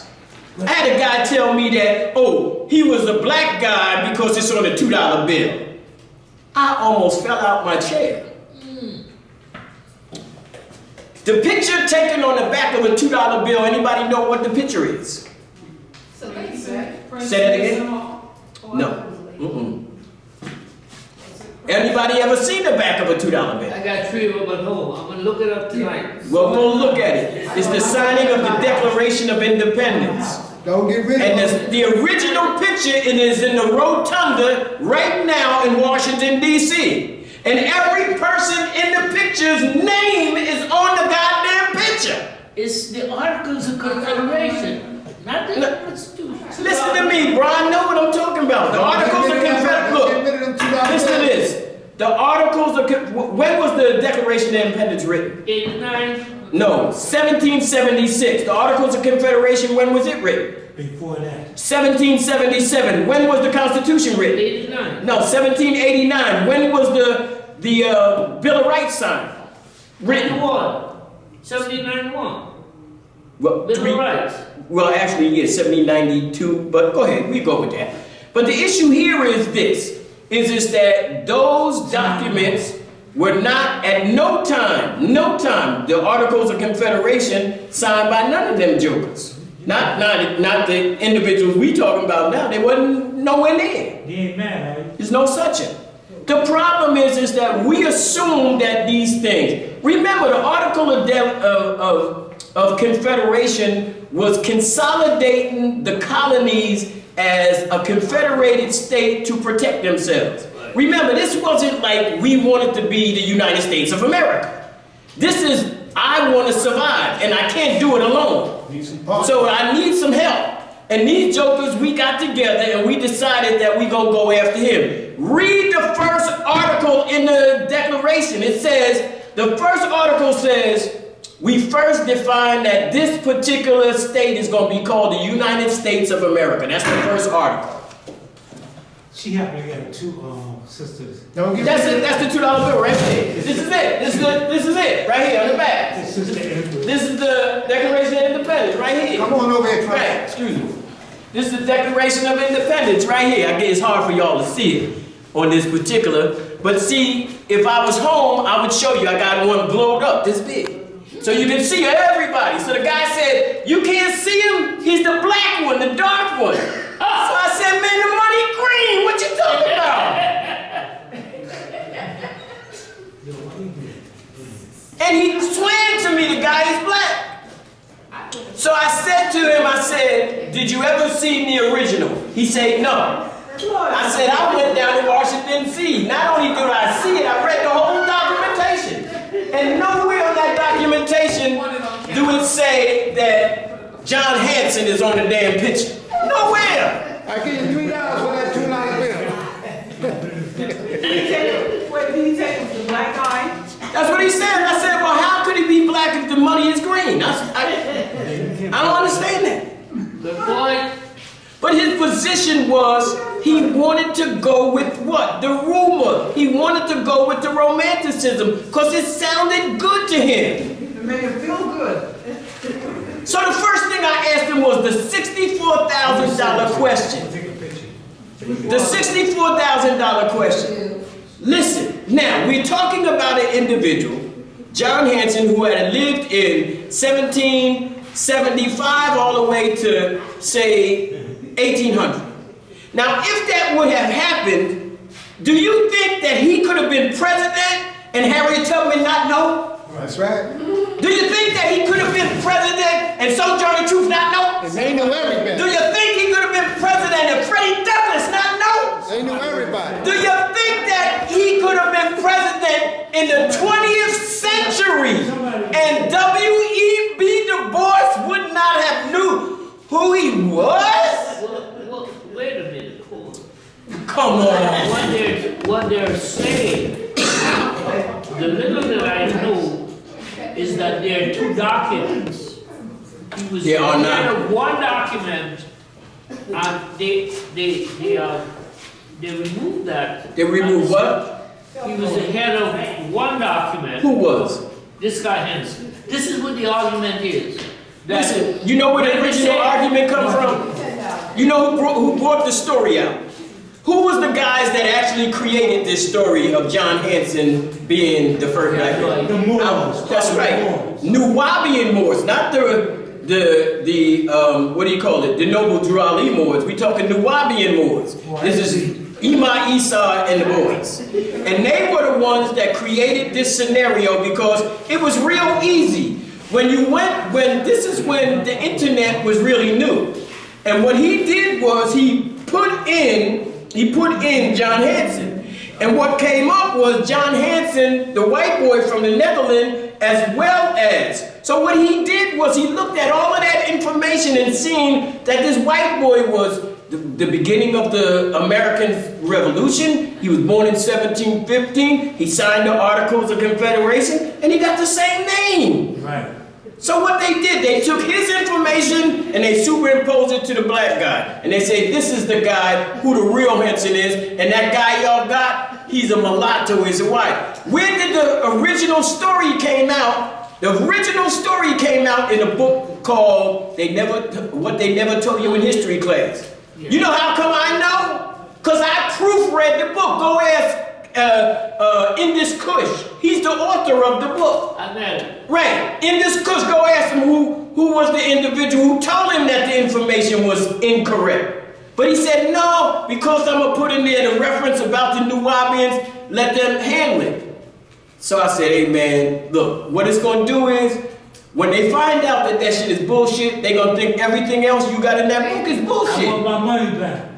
You get what I'm saying? Why would you take that shit? But he did it anyway. And they went out there and they had guys making posters. I was used to sell books on 125th Street, guy with posters, big posters with John Hanson. I said, man, that's bullshit. And then when I explained to him, told him the story, because I went and did the research on it, the follow-up, to validate with evidence that what you saying is not correct. Killed my hustle. But you know what he want to do? They want to believe that shit so bad. They want that money. What money? I mean, you stop the money because you told me. Oh yeah, you're right. You're right. But my thing again is that Promoted. there is a degree where we have to fess up. Our history ain't about romanticism. Thank you. It's not. It's nice, but it's not. And we need to deal with the whole history, not departmental ones that only give us the good stuff. Right. You know, when everybody outside of Africa was bad, but we was good. and we were all kings and queens. You know, it's just, sometimes it's mind blowing. Yes, ma'am, Nikki. Excuse me, small name. J.A. Rogers had that in his book. That's where I read it. What, about John Hanson? Yes. No. Not John Hanson, not in J. Rogers. Yes. I read all of Yes, J. and Rogers. the facts. That's where I got it from when you first. No, somebody put that shit. No, not look, Nikki, I want you to find it and show it. I'll Z, check. I want you to zero and believe me, I'm a J.A. fan, and I'm gonna tell you this, even he got a bunch of shit wrong too now. That's what you said You know, when I told yeah, you. there's a few things he got wrong. But the issue is that, and I'm not, and this is not to negate the fact in regard to J. Rogers' aspects of other research and scholarship, because he's a brilliant scholar and a brilliant researcher. But there's certain things he made what I would call extenuating circumstances, and he elongated things that made certain things look a certain way. Like for instance, when he was talking about the 5 Negro presidents. Now, one thing is that those of us that read the research know that Lincoln wasn't black.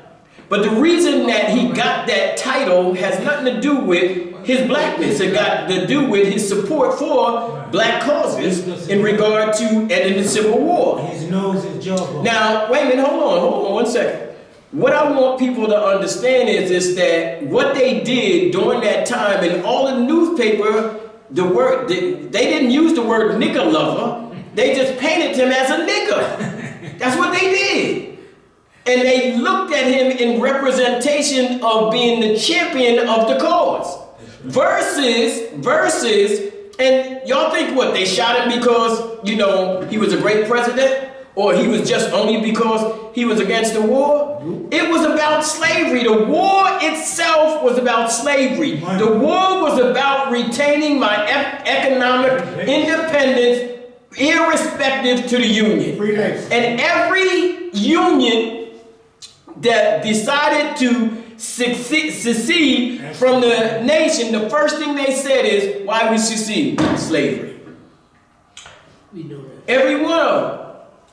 You made an important point about Lincoln being a black president. Remember, they had said that about Bill Clinton, right? Yeah, but they said it, why? When they paint with this big brush, the broad brush. Yeah, but why did they say Lincoln was black? I don't know They that. said that when they found- I'm making a point that you are piggybacking on the point that you made, which I agree with you. Okay, they use this broad brush to paint.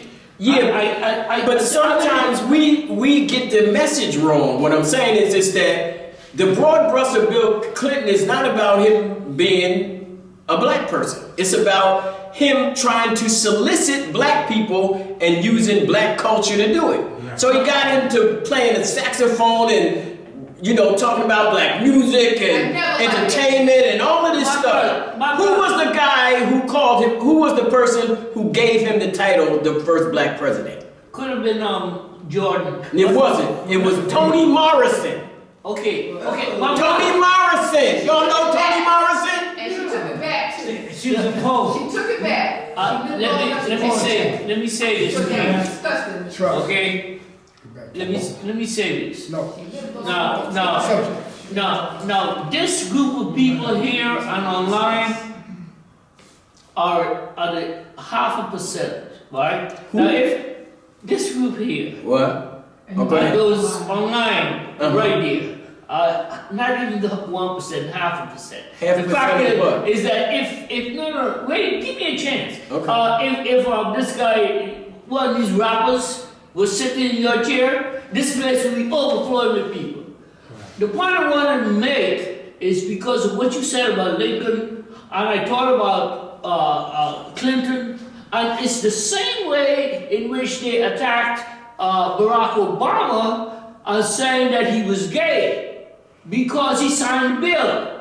Okay? Bill. Oh, the gay bill. Okay, yeah. Right? Okay. But because I written about this about 10, 15 years ago, okay? So we gotta be careful, like you said. We gotta do the research and parse the information so we get to the meat. But my thing is always to make sure that if you're gonna make a statement, have evidence. Yeah, have evidence. Let him continue with the Portuguese because we've been questioning it for a while. Okay. Now it says that hold on, where I'm at. Look, Democrats. Said Lincoln's. The two women were captured. It says that The mother and daughter. it was first the argument that the most commonly espoused, at least in the beginning, that thus in 1489, Pedro Diaz, a Lisbon resident, sold a black woman and her daughter to a lady in Barcelona, signing a letter to the effect that the two were captives taken in a just war. Hold on now. Anybody know why Africans did not sell Africans? Some of them did. There's No. no such thing as Africans. That's it. In other words, there was no such thing as Africans. Now, hold on. Let me hold on. The key to making the statement in regard to whether an African sold, not another African, but whether an African sold his own people. That's different. That's correct. In other words, see, when we think of the scenario that's posed upon you is that an African sold an African. In other words, you're selling your own people. That's what they're saying. Now, but there's nowhere in written or oral history where we find a group that call themselves Yorubas selling Yorubas. You never find a Tukula selling a Tukula. You never find a Mandingo selling a Mandingo, because each one of them look at themselves as a nation of people. Now, if the Yoruba went to war with the Tukula and took him as a prisoner, he could be sold, because he's not selling himself, and he don't look at him as one of him. See, we do that because we far removed 1,000 years gone. We thinking everybody black is African. They are not thinking that. Not even close. They don't think Today. it's Right, that's right. And what that means is that we have a modern, current day idea of Africa and our relationship to it versus their idea of Africa and their relationship to it. You get what I'm saying? That's very important. Right. Well, the reason that is that we could, as Africans, there's a difference between, what's the difference between an African American and an American African? What's the difference? Citizenship. Origin. Citizenship. no I'm difference. an African. Where his feet is at. You're an African American. From the South. Wherever their feet is at. Say that again? Where their feet is at. Where their feet is at. That's quite interesting. I kind of understand the idea, but explain it. They got white Africans. No. If you're born in a certain origin or a certain Mm-hmm. country, you probably would identify yourself by that country that you're born in. Mm-hmm. So whether you be African or black, Mm-hmm. you would identify yourself in some way by Yes, I got a place. question. Hold on. What's your name? My name is Claude. Say that again? Claude. Claude. That was the correct answer. Correct. 100%. That's the exact answer. And what he's saying is that it's based on one's definition of how they are identifying oneself. And what happens is that most of us identify by what we were told. Every one of y'all identify by what you were told. Let me ask you a question. Let me ask anybody a question. Let me ask y'all this question.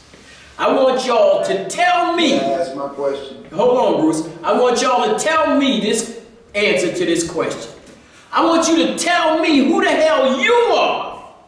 I want you to tell me who the hell you are without telling me your name, without telling me who your parents was, without telling me what school you went to, without telling me how old you are, what gender you are.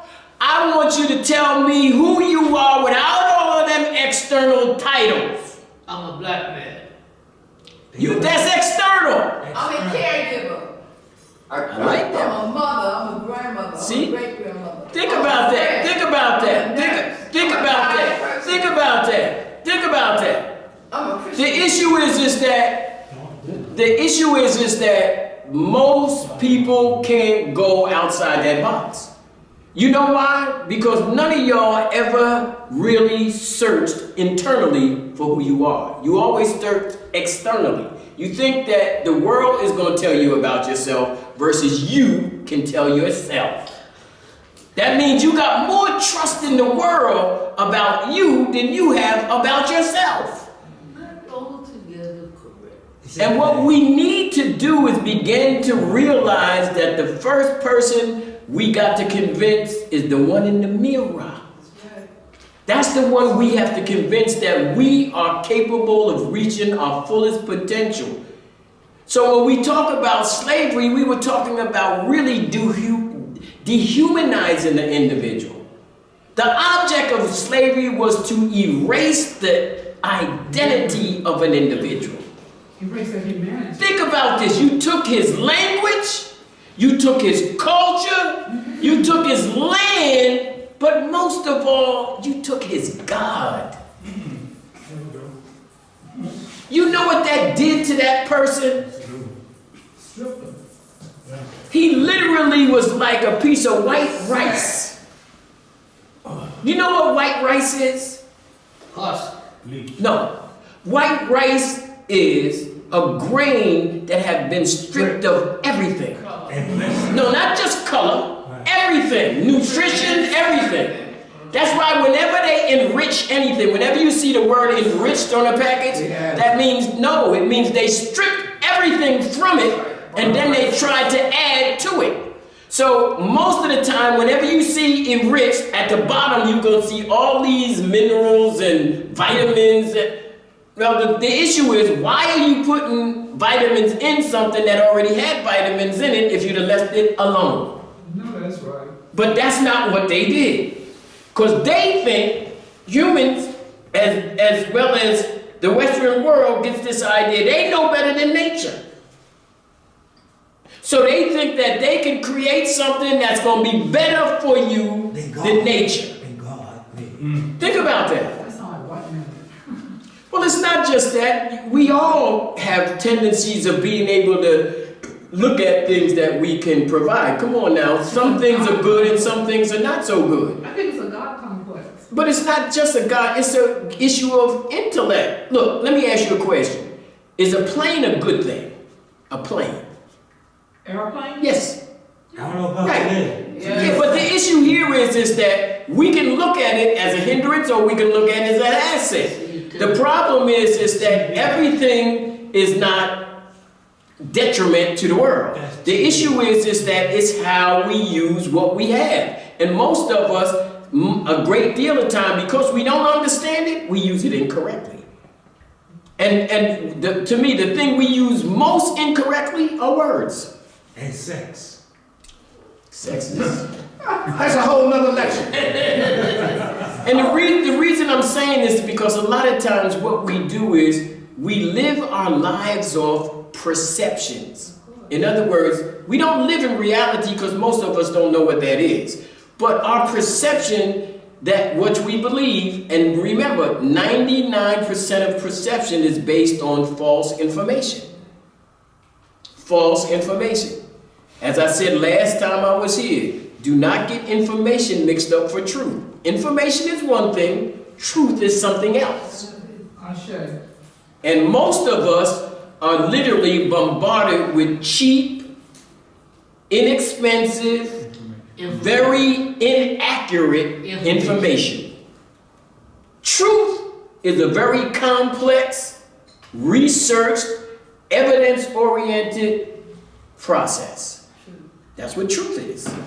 So when you talk about information, they can get that shit a dime a dozen anywhere. And most of it ain't nothing but bullshit. I saw you wearing a t-shirt once that says, knowledge is not power. That's correct, it's not. Organized knowledge is power. No, not What organized. is it?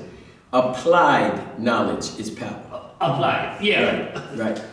And what that means is that most people will say, is knowledge power? And everybody says, yeah, knowledge is power. I said, knowledge ain't power. Implement it. No, well, knowledge is the potential of power. Potential. This is knowledge right here. If I don't read this shit, it ain't nothing but a piece of book with some ink on it. Knowledge, when it's applied, is powerful. Active. Inactive. Active. Right. So knowledge that's not applied is the potential of what could be. That's all it is. But see, we go with the cliche because we heard it from people that we trust their judgment. And because a lot of them never looked at it, like I said about Dick Gregory. He didn't go and search who that was. He didn't. But when they were talking about Henrietta Lacks, he went in and searched it. He went and really looked at it and came back and told us the story. Was that not true, Ray? For sure. But when it came down to John Hanson, he didn't do that. And he went along with the okie doke. And my thing is that some things are just self-explanatory off the freaking Richter scale wrong. And the first thing you really want to know is, look, if all of these white guys came from Europe, escaping persecution, came here, and they was all white and rich, and they all was landowners, and they all was powerful, why would they get a black guy? I don't get that. To be president. That don't make sense. And then second is that they get not a black guy, but the blackest guy you know. You know, this not like a run-of-the-mill light-skinned guy. I mean like real black. You know, and I said to myself, y'all gotta be kidding me. When I began to do the research on it, my first introduction when I get to do the research on it, I began to find out that the first thing they said about it was dead wrong. And that was that, one, that he was a signer of the Articles of Confederation. How I found it out was when I went to look at the background research of Augustus Washington, I found out that the guy that they were talking about wasn't born until 1791. So if he was born to 1791 and they signed the Article of Confederation in 1781, Could not have been him. he was 10 years, he wasn't even born yet. The parents are dating. He wasn't even born yet. But yet they attributed to him this event. So what I did was I went and checked out to see whether that date was correct. In the archives, without a doubt, 100%. And then when they told me about that he was a senator in Boston County, I said, well, damn, how you get to be a senator all the way to fucking Liberia and be president in America too? That shit can't happen. So I went and checked to see whether he was really a senator. And yes, he was. He was a senator in Boston County, Liberia. Not the reason he became a senator, because when he left here in 27, he went to Boston County and set up a business. And he became so successful at the business, he set up another one. And he became a big wheel in the neighborhood. So they actually let him run for office, and he won. That's where that picture comes from. It don't come from here. It comes from over there. They took the picture when it was sent back and used that as representation for the storyline that they was pushing.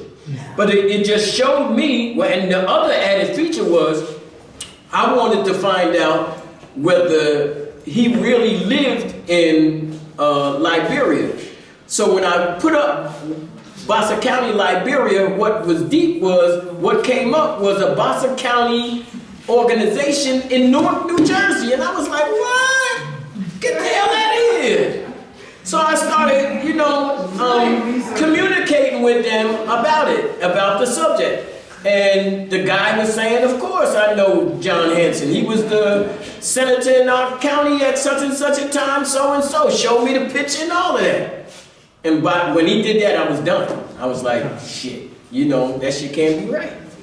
And then what I did was I took that information and I went down and I got a picture of that $2 bill she had, and I blew that bitch up about big as this wall.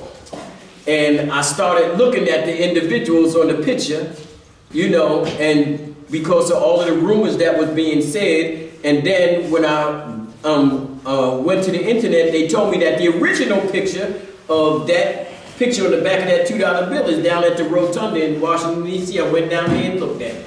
And every person in the picture's name is on the wall, and his name ain't up there.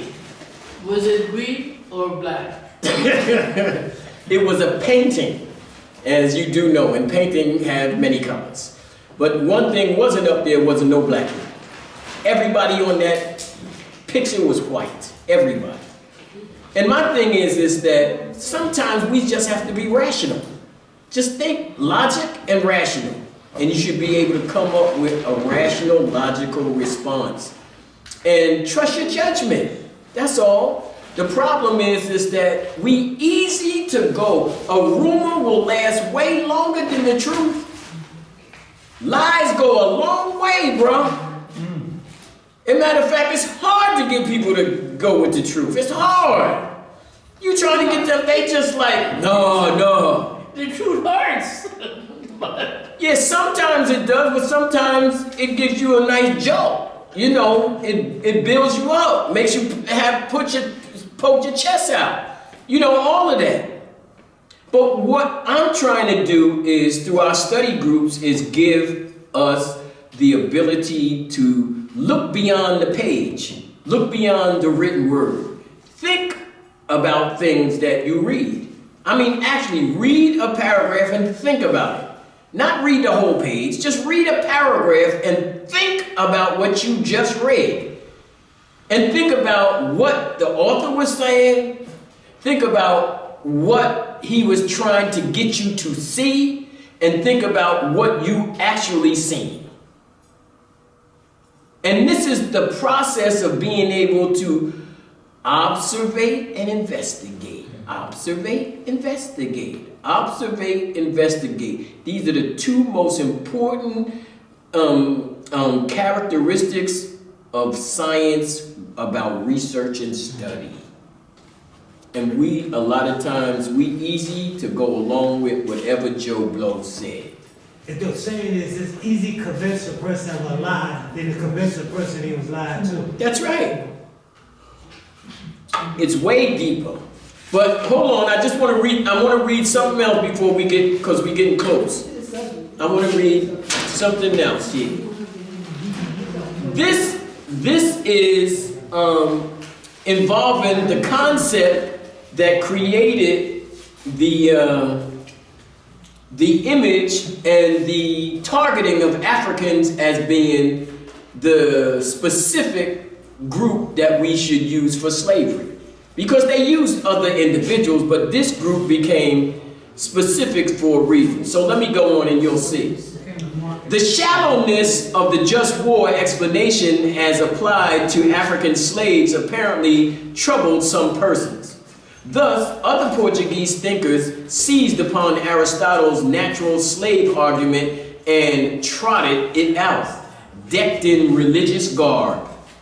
The noted chronicler Gomez Enes de Sorora, who himself had been a participant in a pre-1448 slave raid, was perhaps the first to blaze this trail.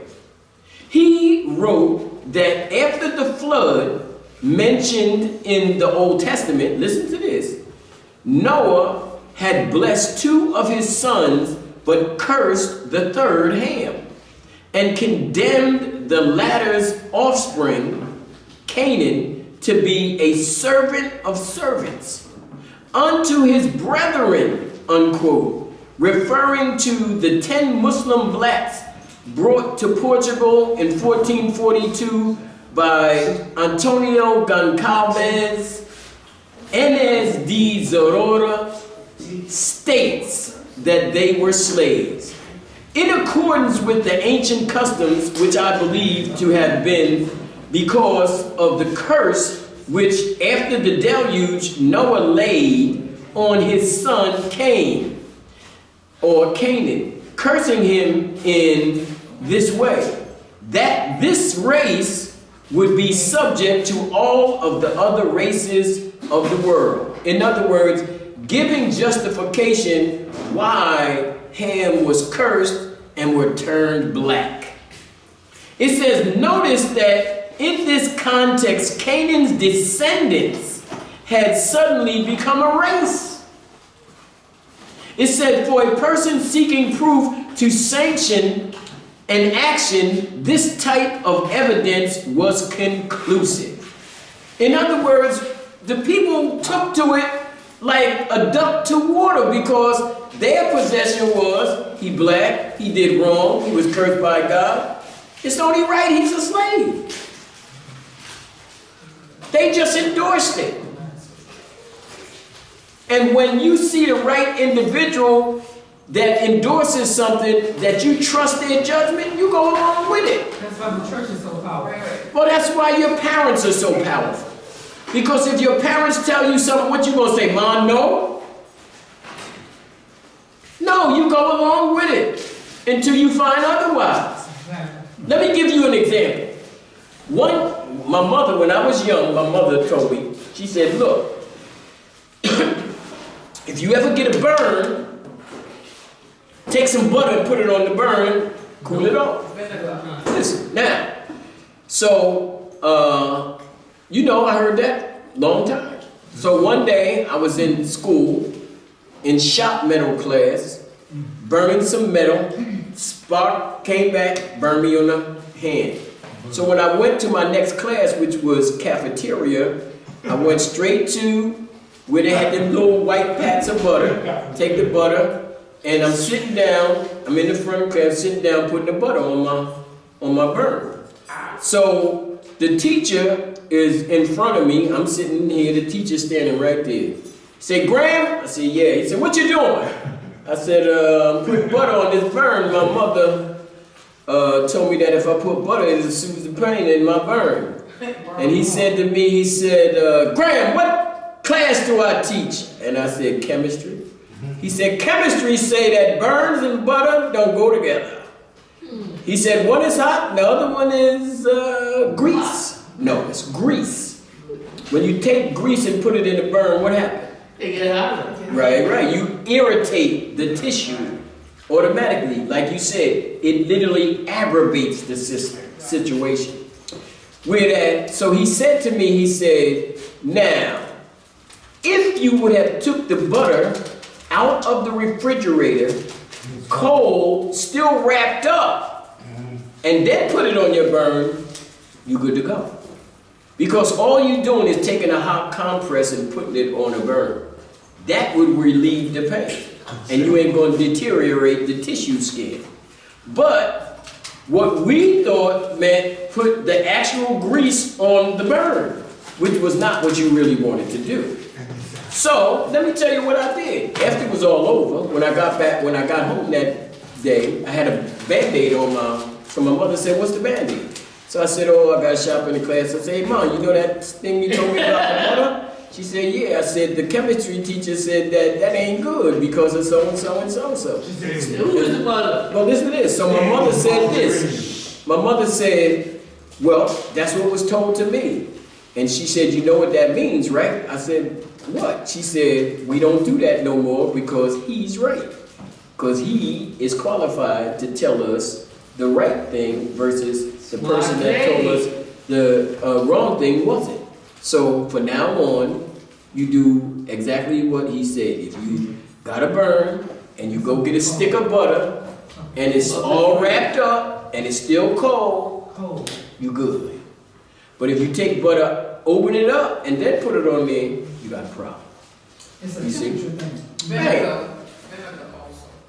Yeah. Well, again, vinegar is I don't, I never heard of that If one. you perm your hair, that's what they do.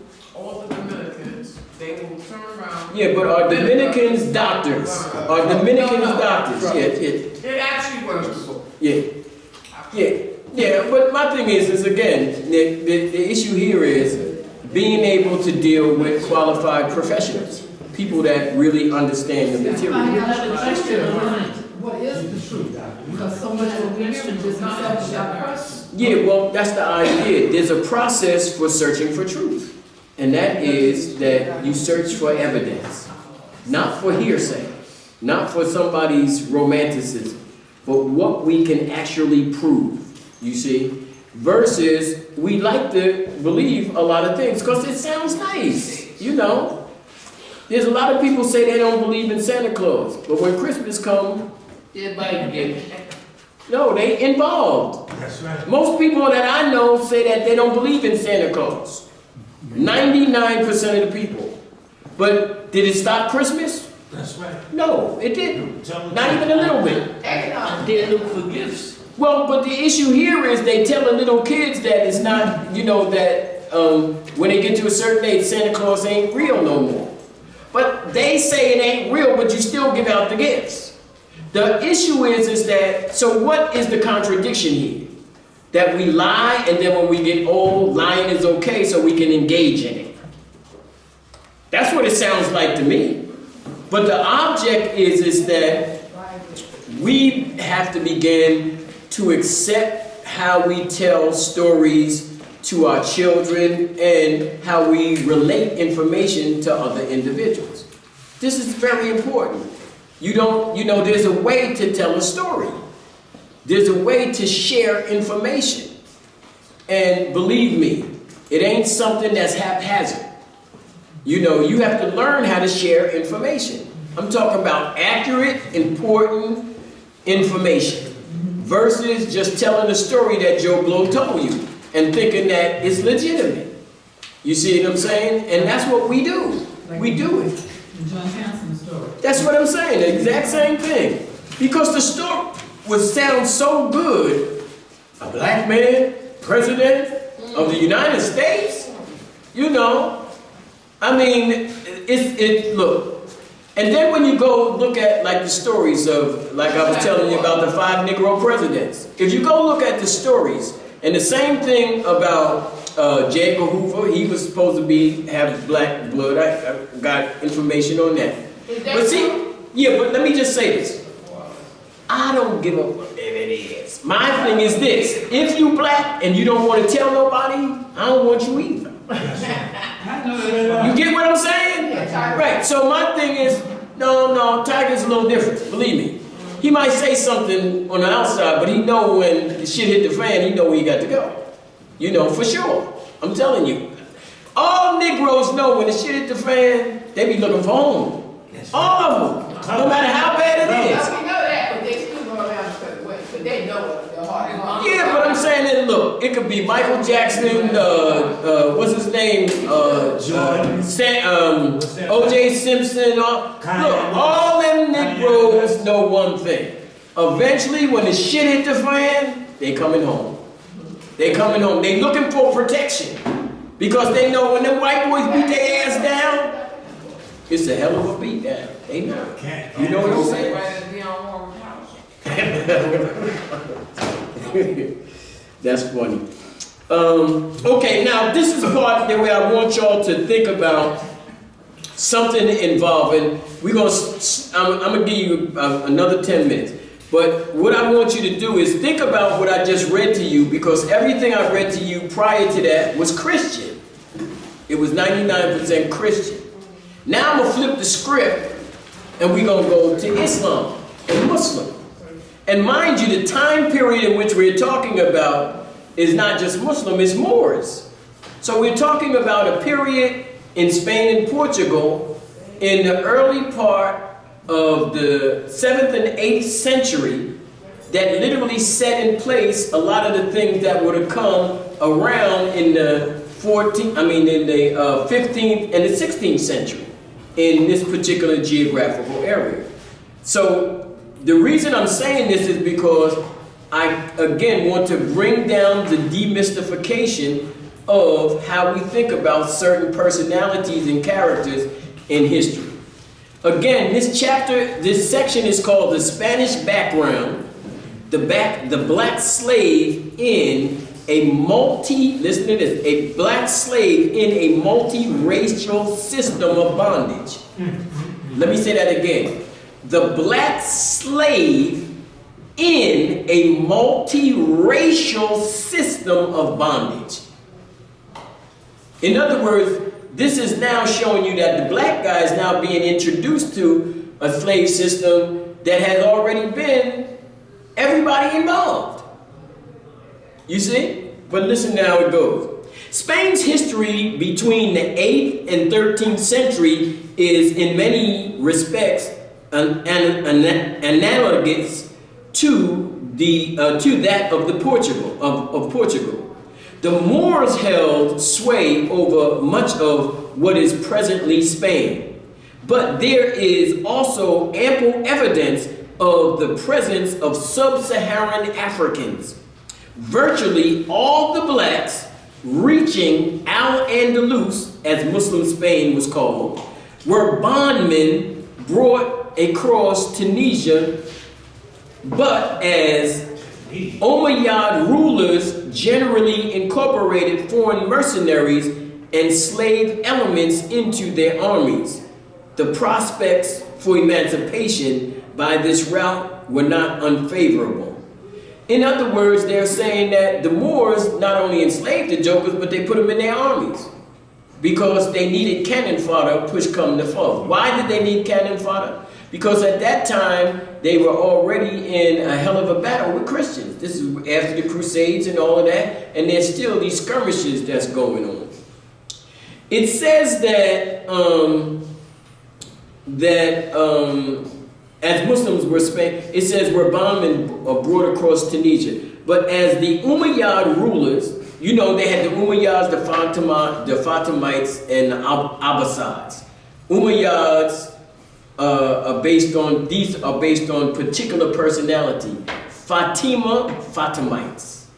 When we talk about Umayyads from Umar, and then when we talk about Abbasids, we're talking about Abbas.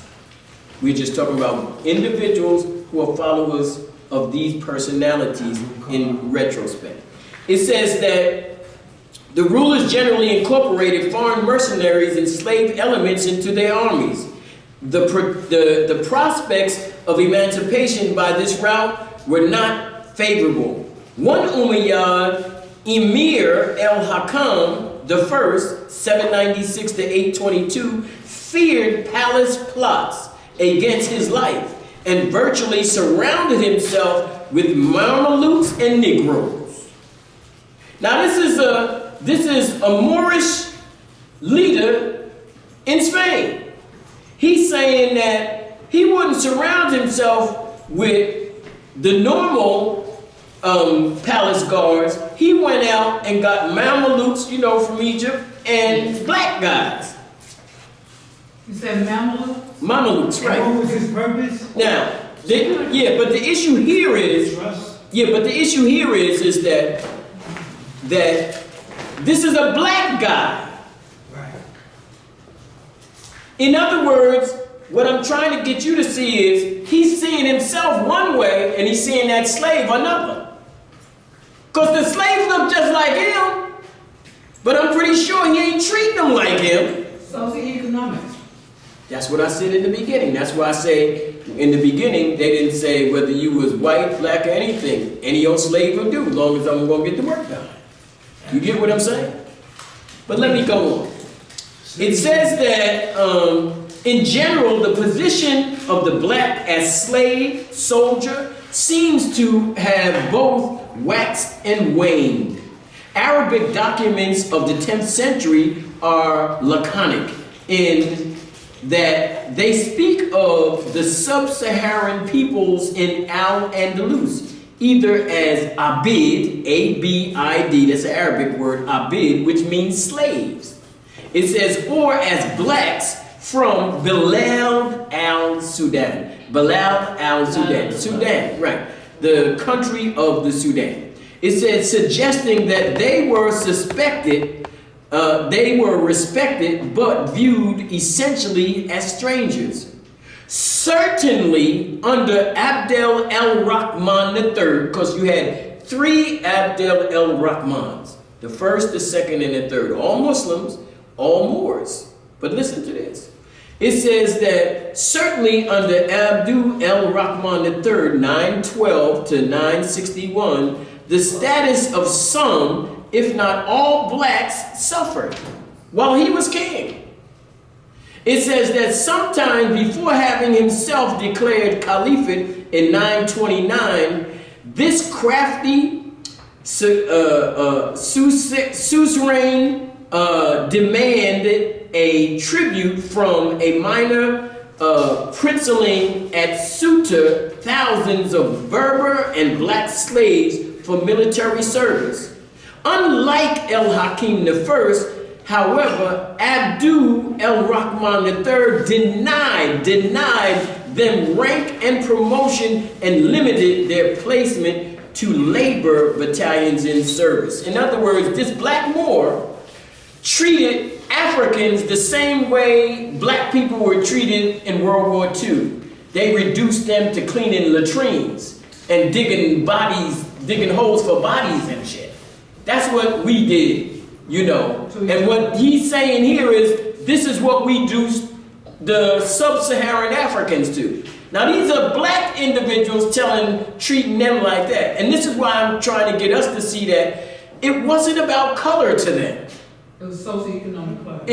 It was a socio-economic, but it was also about religion too. Because this created this dichotomy. So that's why when they talked about Africans coming in, that's why the Portuguese, as well as Nzinga, said that when they tried to Christianize, now remind you, when they came to Christianize Ndongo and Gongo, they didn't come to Christianize the Ndongo, or what the name of the people was called Mbundu people. They didn't come to Christianize the Mbundu people.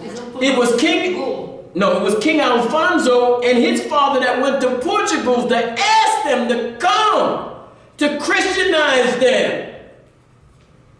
To come and Christianize them. And why would he do it to his own people? Listen to this now. To come and Christianize them because their benefit was this. Right. That if they became Christians, they would become optional and available for technology and guns from the Portuguese, which meant that they could produce their position of authority from nation state to empire. That's a smart move, huh? And the object was that if I get individuals that I can subdue and I bring them in my camp, I can be like the white boys. So he made a concession, a contract with the white boys in order to take full control of the surrounding sub-tribes. Sound like a mafia. See, the thing is that, yeah, but it's showing us that, look, all Africans ain't Africans. And there's some jokers that will sell our fucking ass to the highest bidder like a bag of Doritos. Today. That's right. And the reality of what that represents is that one of the things that Nzinga made clear to the Portuguese, and that was, no matter what you do, I will never be Christian. Because when she was born and they gave her a Christian name, but she wouldn't use it. What was it? Anna. Yes. That's a nice name. What? Nonsense. And the reason that was because she felt that everything that Christian brought to her people was devastation, was decimation. And she was like, I ain't having it. Here was a woman at the age of 15, she already knew her potential and her power. That's right. At the age of 15, she was already battling her brothers and other male individuals. They used to call her a tomboy because she could beat them at what they did. Wow.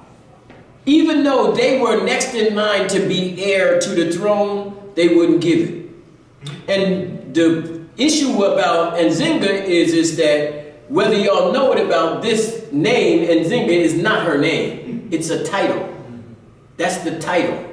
Like, we don't realize that Kendeka, the term that we use, Candace, is a title. You know, when we use the term, say that again?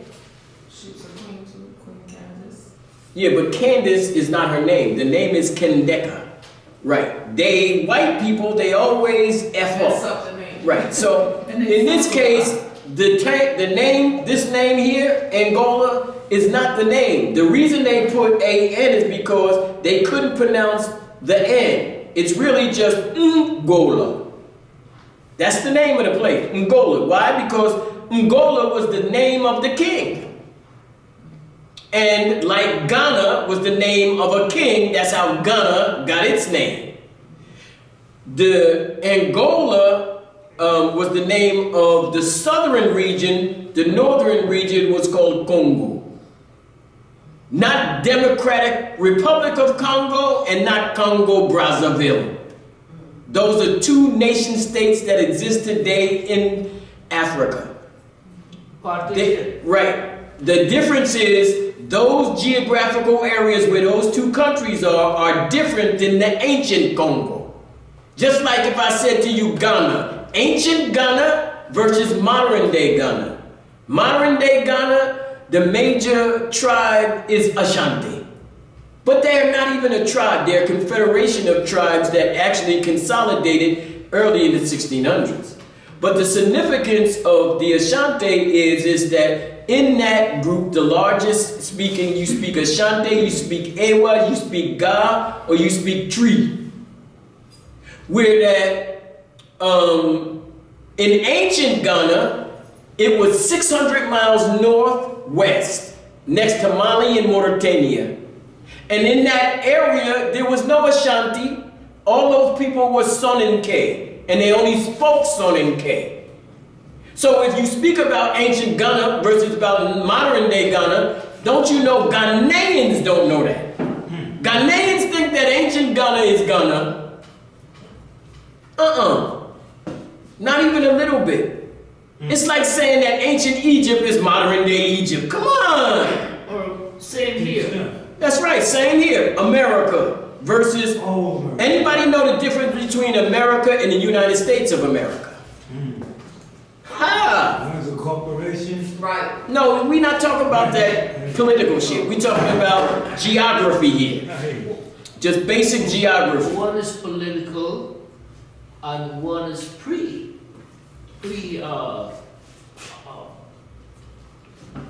if you say Congress or, you know. Okay, Ray Ray's giving me the hands up. So, yeah. What we want to realize here is that when we do the research, that's when we get the answers.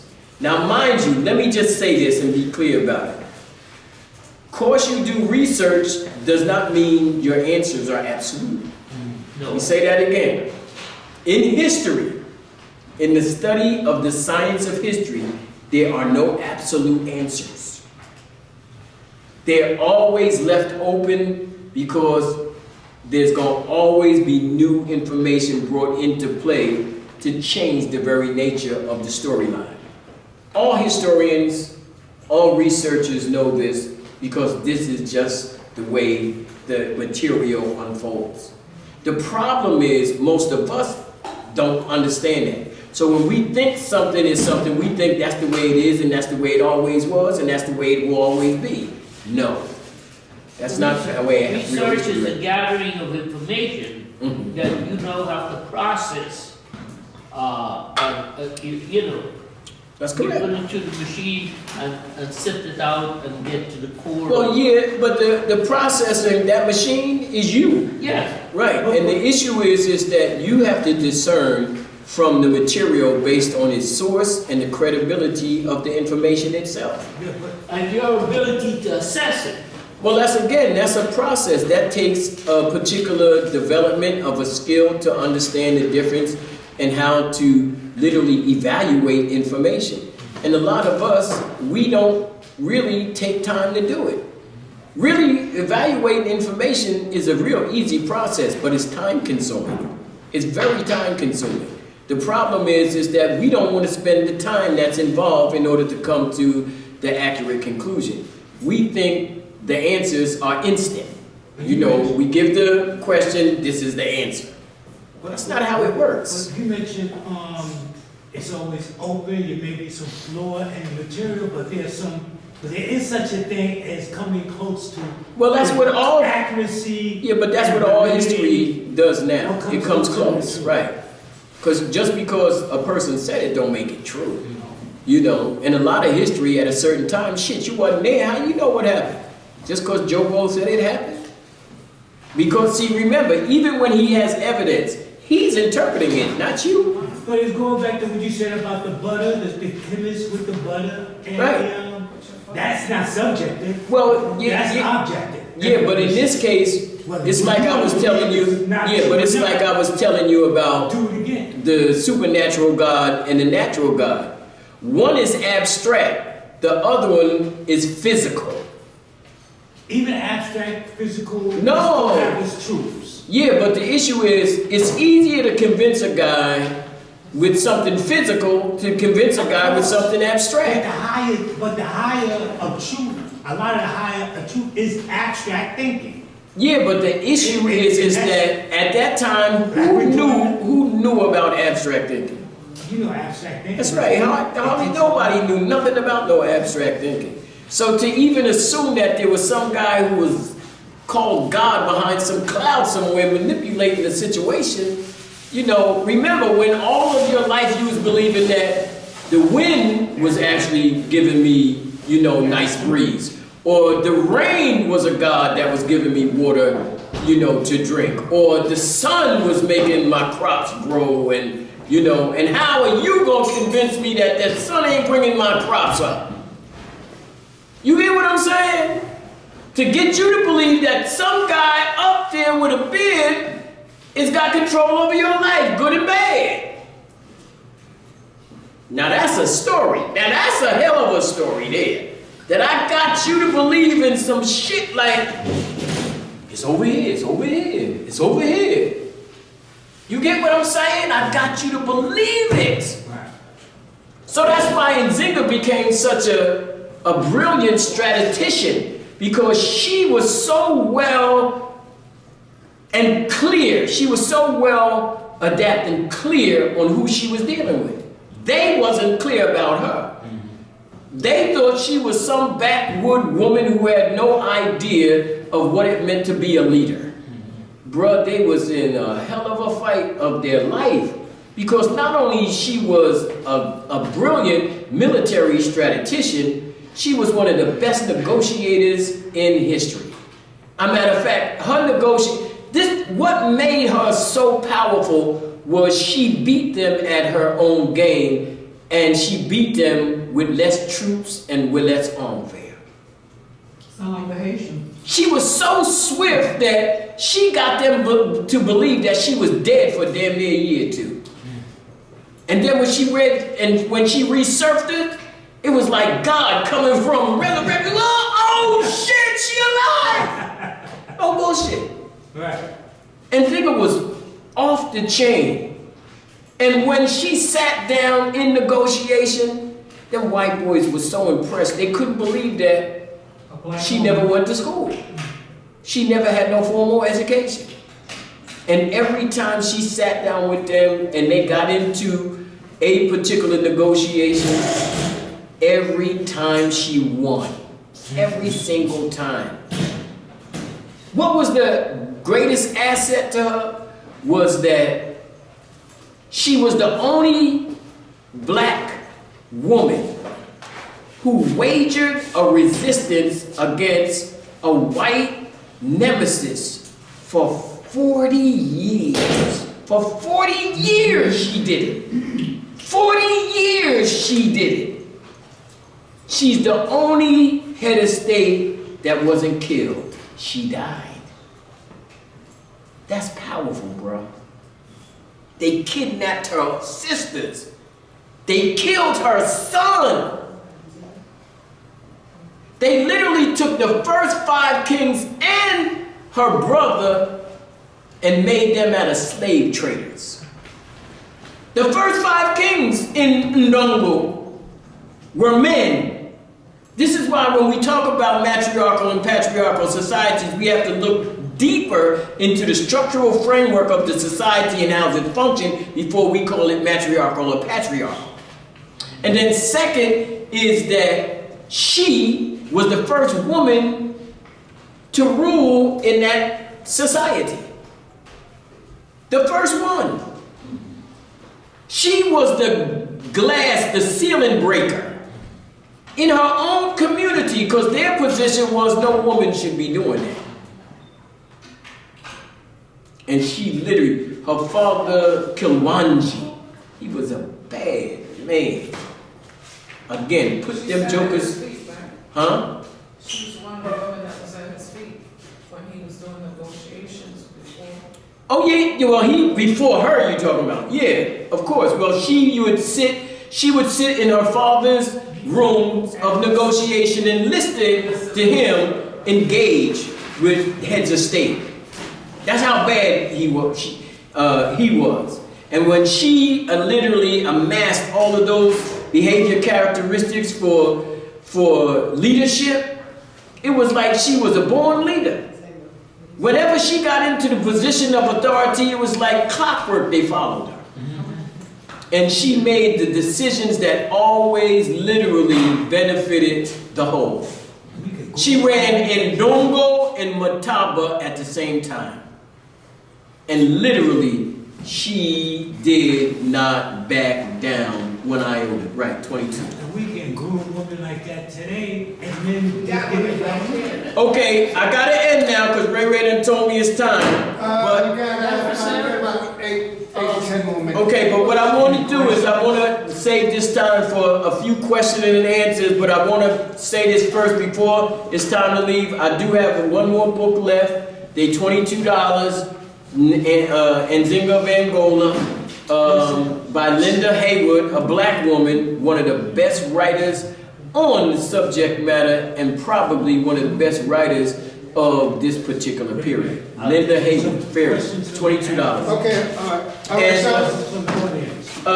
Do I have any questions? Any questions? Oh, I do also have one copy of Destruction of Black Civilization. As y'all do know, in here, you have one full chapter on Nzinga. And bruh, let me just tell you this. Those of y'all who have this book, I'm pretty sure a lot of y'all might have this book in your library. But I'm going to tell you, I know you didn't read it. If you really read this book, you wouldn't have it in your library.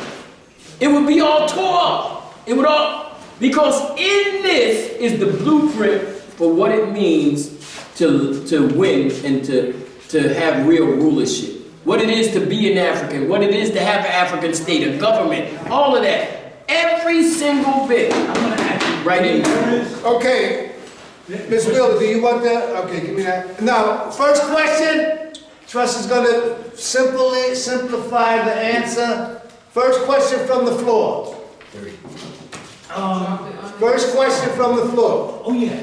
Now, when we come to slavery, are we distinct and make any distinction with slavery that was like European slavery from Arab, from The only difference was style. The end result was the same. Your ass was subjugated or killed. No, but I understand that you was able to elevate yourself and some slaves. Oh yeah, but that's what I'm saying. That's what I talk about style. So if you was in the East Coast in slavery under the Arabs, the likelihood of you being a black woman and marrying into aristocracy was high.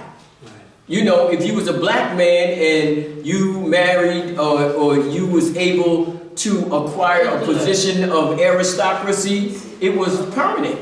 That means that you just be a black man in a position of aristocracy, and this has a lot to do with being Islamic, being Muslim. So there were a lot of individuals. I told y'all about Tibu Tib. He was the governor. He was the governor of the Congo Free State for King Leopold. I have the book for them. And that particular material identified that they had a black, like 100 Midnights black Arab Muslim that was controlling his whole slave operation. That's right. Here was an African that when he seen his face, he hated it because it was black. Yeah, he was kind of a devil. Huh? But he was kind of a devil. No, he wasn't, because he was a slave trader. His father was a slave trader, and his father was a slave Mention trader. the book trust. So- Tibu Tib is called, Sultan. How do you say Oh, God. he was kind of a devil? Soon as you said that, it just went out my head.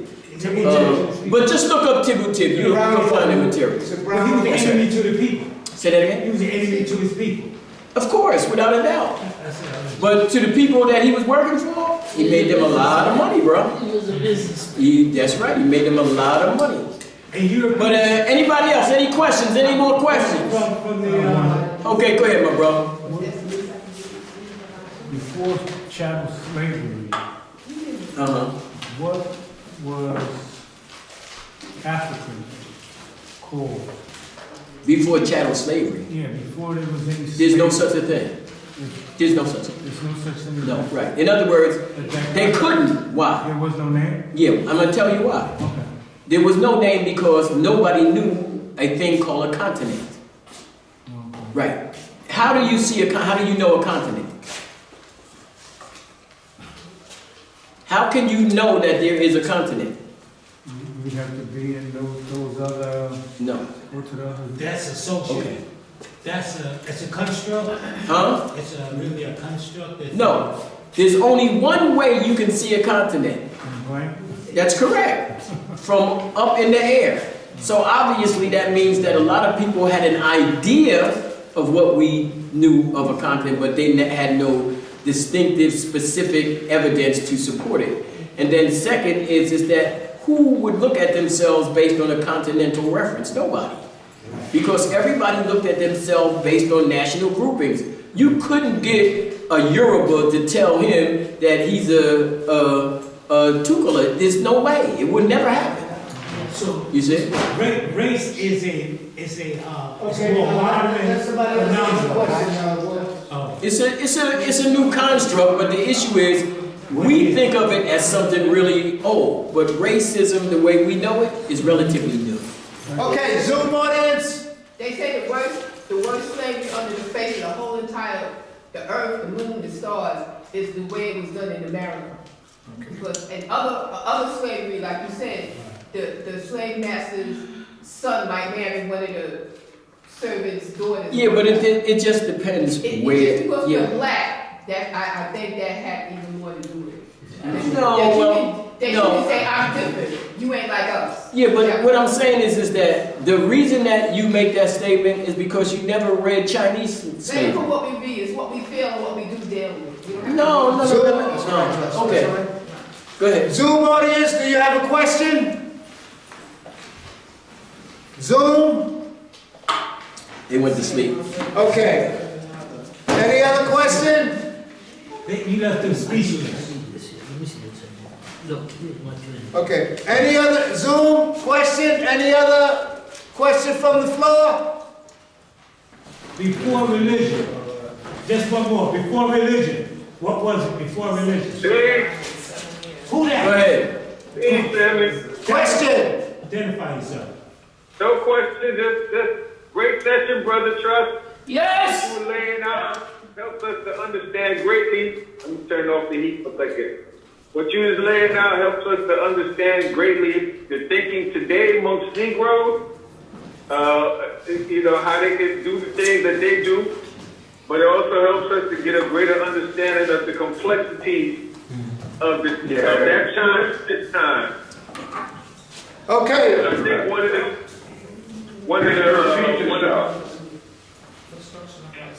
Okay. Willie, last question and that's it. Okay, hold it. Yes, indeed. Thank you. Thank you for that question. Great session. Thank you, Trust. Thank you. Before religion. How did African people live? Say that again. Before religion. How? How did they identify themselves? How did they see I themselves? told you it was based on groupings. Before religion. I just tell you, it was based on groupings. Let me just explain it to you. Clans first, then tribes. And I'm going to explain to you why. A clan is based on a figure, a personality, a symbol, or a concept. So a clan is like a football team. You don't have to be a member of the team. You just have to support the team. You go around with your symbol of your, that's right, Yankees or Cowboys or whatever, and you support the team. Now, when y'all rally around that, it's based on that support. That means that there's no issue about anybody inside or outside becoming a part of that clan. Where that a tribe is only based on biology. That means it's based on family groupings, bloodlines. So when the issue of bloodlines became an issue, so what that created is what in anthropology we call taboos. And taboos meant that if you are bloodline based, that means you can't marry inside that family. If you marry, you're going to be literally cohabitating with people of your own family. So in tribal groupings, there are taboos that certain things can't be done. So men will marry outside the tribe. Right, exogamy versus exogeny, which meaning marrying inside or outside of the family line. When you have a clan, that don't have no role because it's not based on biology, it's not based on family. In other words, that's just a part of the clan. So in other words, there was a movie that came out quite a number of years ago called Clan of the Cave Bear. And in that movie, Ray Down Chong, not Ray Down Chong, what's that white girl name? She played the member of a particular clan that they put out. And they put her out because they found out that she wasn't really a member of her particular clan. Now, the issue of the clan is, I'm a part of this. But if they find out that you actually are really a part of that clan, you got to go. That's right. And these are the things that we don't realize in regard to the very embryonic stages of creating what we call, this thing we call a family. Prior to that, there was the clan. Why was the clan created? The clan was created for one reason, for protection. For protection. The object of us coming out of arboreal environments as primates into the savannah, one of the key factors that Charles Finch used to talk about, and that was, there was a period of time when the arboreal environment began to shrink because of the climatical changes that went on in the atmosphere. When that arboreal environment shrunk, that means the primates that lived there, their environment shrunk, their food sources shrunk, and they had to find other sources in order to survive. So what did they do? They came down on the ground. They were living in the trees. That's correct. Arboreal living. They came down on the ground. And what that did was, it literally made them, one, forage for food on the ground, but made them more open to the savanna area. Savanna meaning you're going to be bombarded with ultraviolet sun rays in large amounts of time. And all of that hair you got on there is now being exposed to ultraviolet sun rays. And what began to happen? You began to lose the hair. Because the body is now trying to what? Cool itself off, because at that time, primates don't have what? Sweat glands. And it can't really cool itself off. So the hair became an issue of being able to regulate heat in the body. And as that hair came off, what began to happen? Because the hair was the protection from the ultraviolet sun rays. That's why when you see primates, they're what? Dark. And their hair is dark. Because that's reflecting the sunlight. But all you got to do is take that hair and pull it up. It's pink. That's right. The ape's hair, the skin is pink. And about the cold climate. So once their hair came off and the ultraviolets began to keep bombarding it, that's when the melanocytes went through a metamorphic change. Melanocytes are the packets of skin, inside the skin, melanocytes, cells, that actually filter the ultraviolet sun rays to protect you from burning. You look good, dude. Sebaceous. And what that did was it literally gave you an ultimatum, because in your body, you have two kinds of melanin. You have eumelanin and pheomelanin. Eumelanin is black and brown, and pheomelanin is red and orange. And out of that came the foundation of what we today call the multiracial or variations of human existence. In science, there's no such things as races. There are humans and variations of humans. That's it.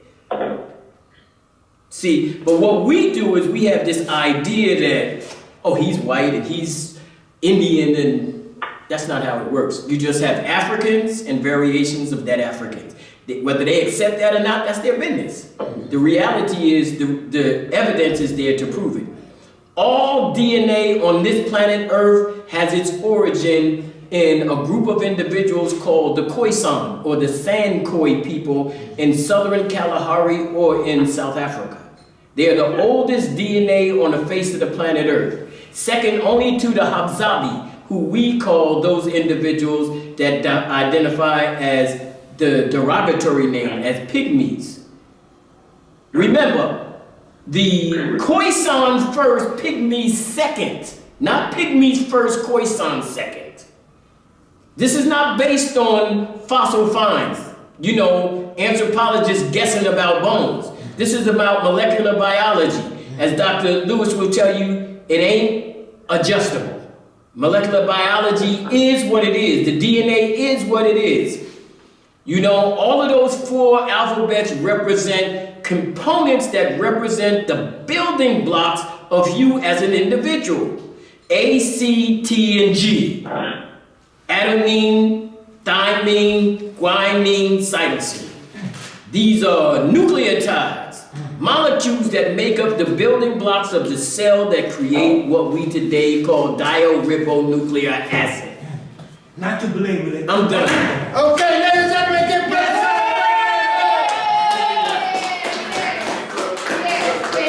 Sister Keisha will be here next week, and then Dr. Munderson. And Trust is we're gonna bring him back again for Black History Month in April. So everything is continued. Give him a great big hand. You know, every book I write,